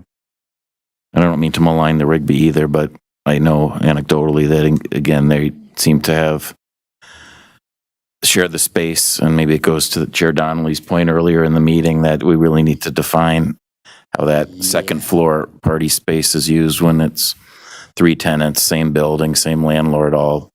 The Argus is the third party there. Having events up on the second floor, it can be hard to define. Yeah, I mean, I know the space. I didn't know that there was ambiguity about who controlled it. That's very problematic. All right, here's the report.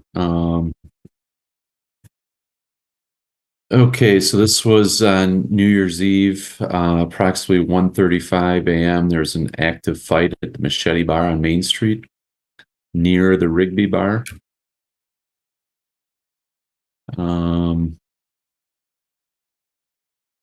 The suspect went upstairs into the Machete Bar.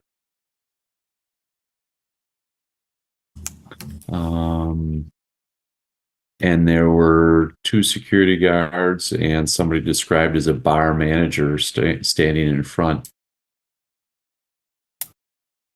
And without going into too many specifics here as to who all was involved, and this listed as the Machete. I will, as you know, Alder Revere, Officer Rick Bruss is our bar liaison officer from the CPT. I will follow up with him just to ensure that A, we don't have any lingering issues here, and 2, for the clarification that you seek on whether it's Rigby or Machete. I appreciate that very much. Yeah, thank you, Captain. And speaking of Officer Bruss, if I could switch topics here quickly, have things improved in the 300 block of North Henry Street reference outside the Plaza Tavern in Soto? I mean, with the weather, I presume things have obviously improved the last few weeks, but beyond that, I know you mentioned the Plaza Tavern last month in your report. Right. So I haven't heard anything over the last 2 weekends, but that's obviously due to weather. And frankly, the last 5 weekends have been relatively calm due to, well, I guess it'd be 4 weekends, the students being gone, but they soon return. So, yeah, so far, steady, nothing major. Okay. Thank you very much. Thanks for the follow-up too with Rick. Appreciate that. You bet. Thank you, Alder Revere. Are there any further questions for Captain Hansen? Mr. Bruchak? Captain Hansen, did you say initially the officers weren't allowed to go in, or the rest of the night they weren't allowed to go in? No, just initially, yeah. So they tried to go, they said no, and then after some negotiation, they were allowed in. Let me bring that up here. I am sorry, this email is slow. Yes, they were able to go upstairs. Okay. Yeah. Thanks. Thank you, Mr. Bruchak. Any further questions for Captain Hansen? All right. Thank you, Captain Hansen. And next up, report of the Sutter Clerk's Office. Mr. Verbeek, to what would you like to draw our attention? I do not have anything to draw your attention to, but I'm here to answer any questions you may have. Committee, what questions do you have for Mr. Verbeek? All right. And so our Knox's hand was up. I don't know if that's. I think that was from before. Alder Knox, is this a new hand or an old one? The look on your face makes me think old. Okay. Okay, cool. That brings us to our final item, adjournment. Do I hear a motion to adjourn? So moved. A motion from Mr. Bruchak, second from Alder Miadzi. All in favor indicate by saying aye. Aye. Aye. Opposed have the same privilege. Motion carries. ALRC is adjourned at 9:14 p.m. Thank you, Night, everyone. Night. Bye.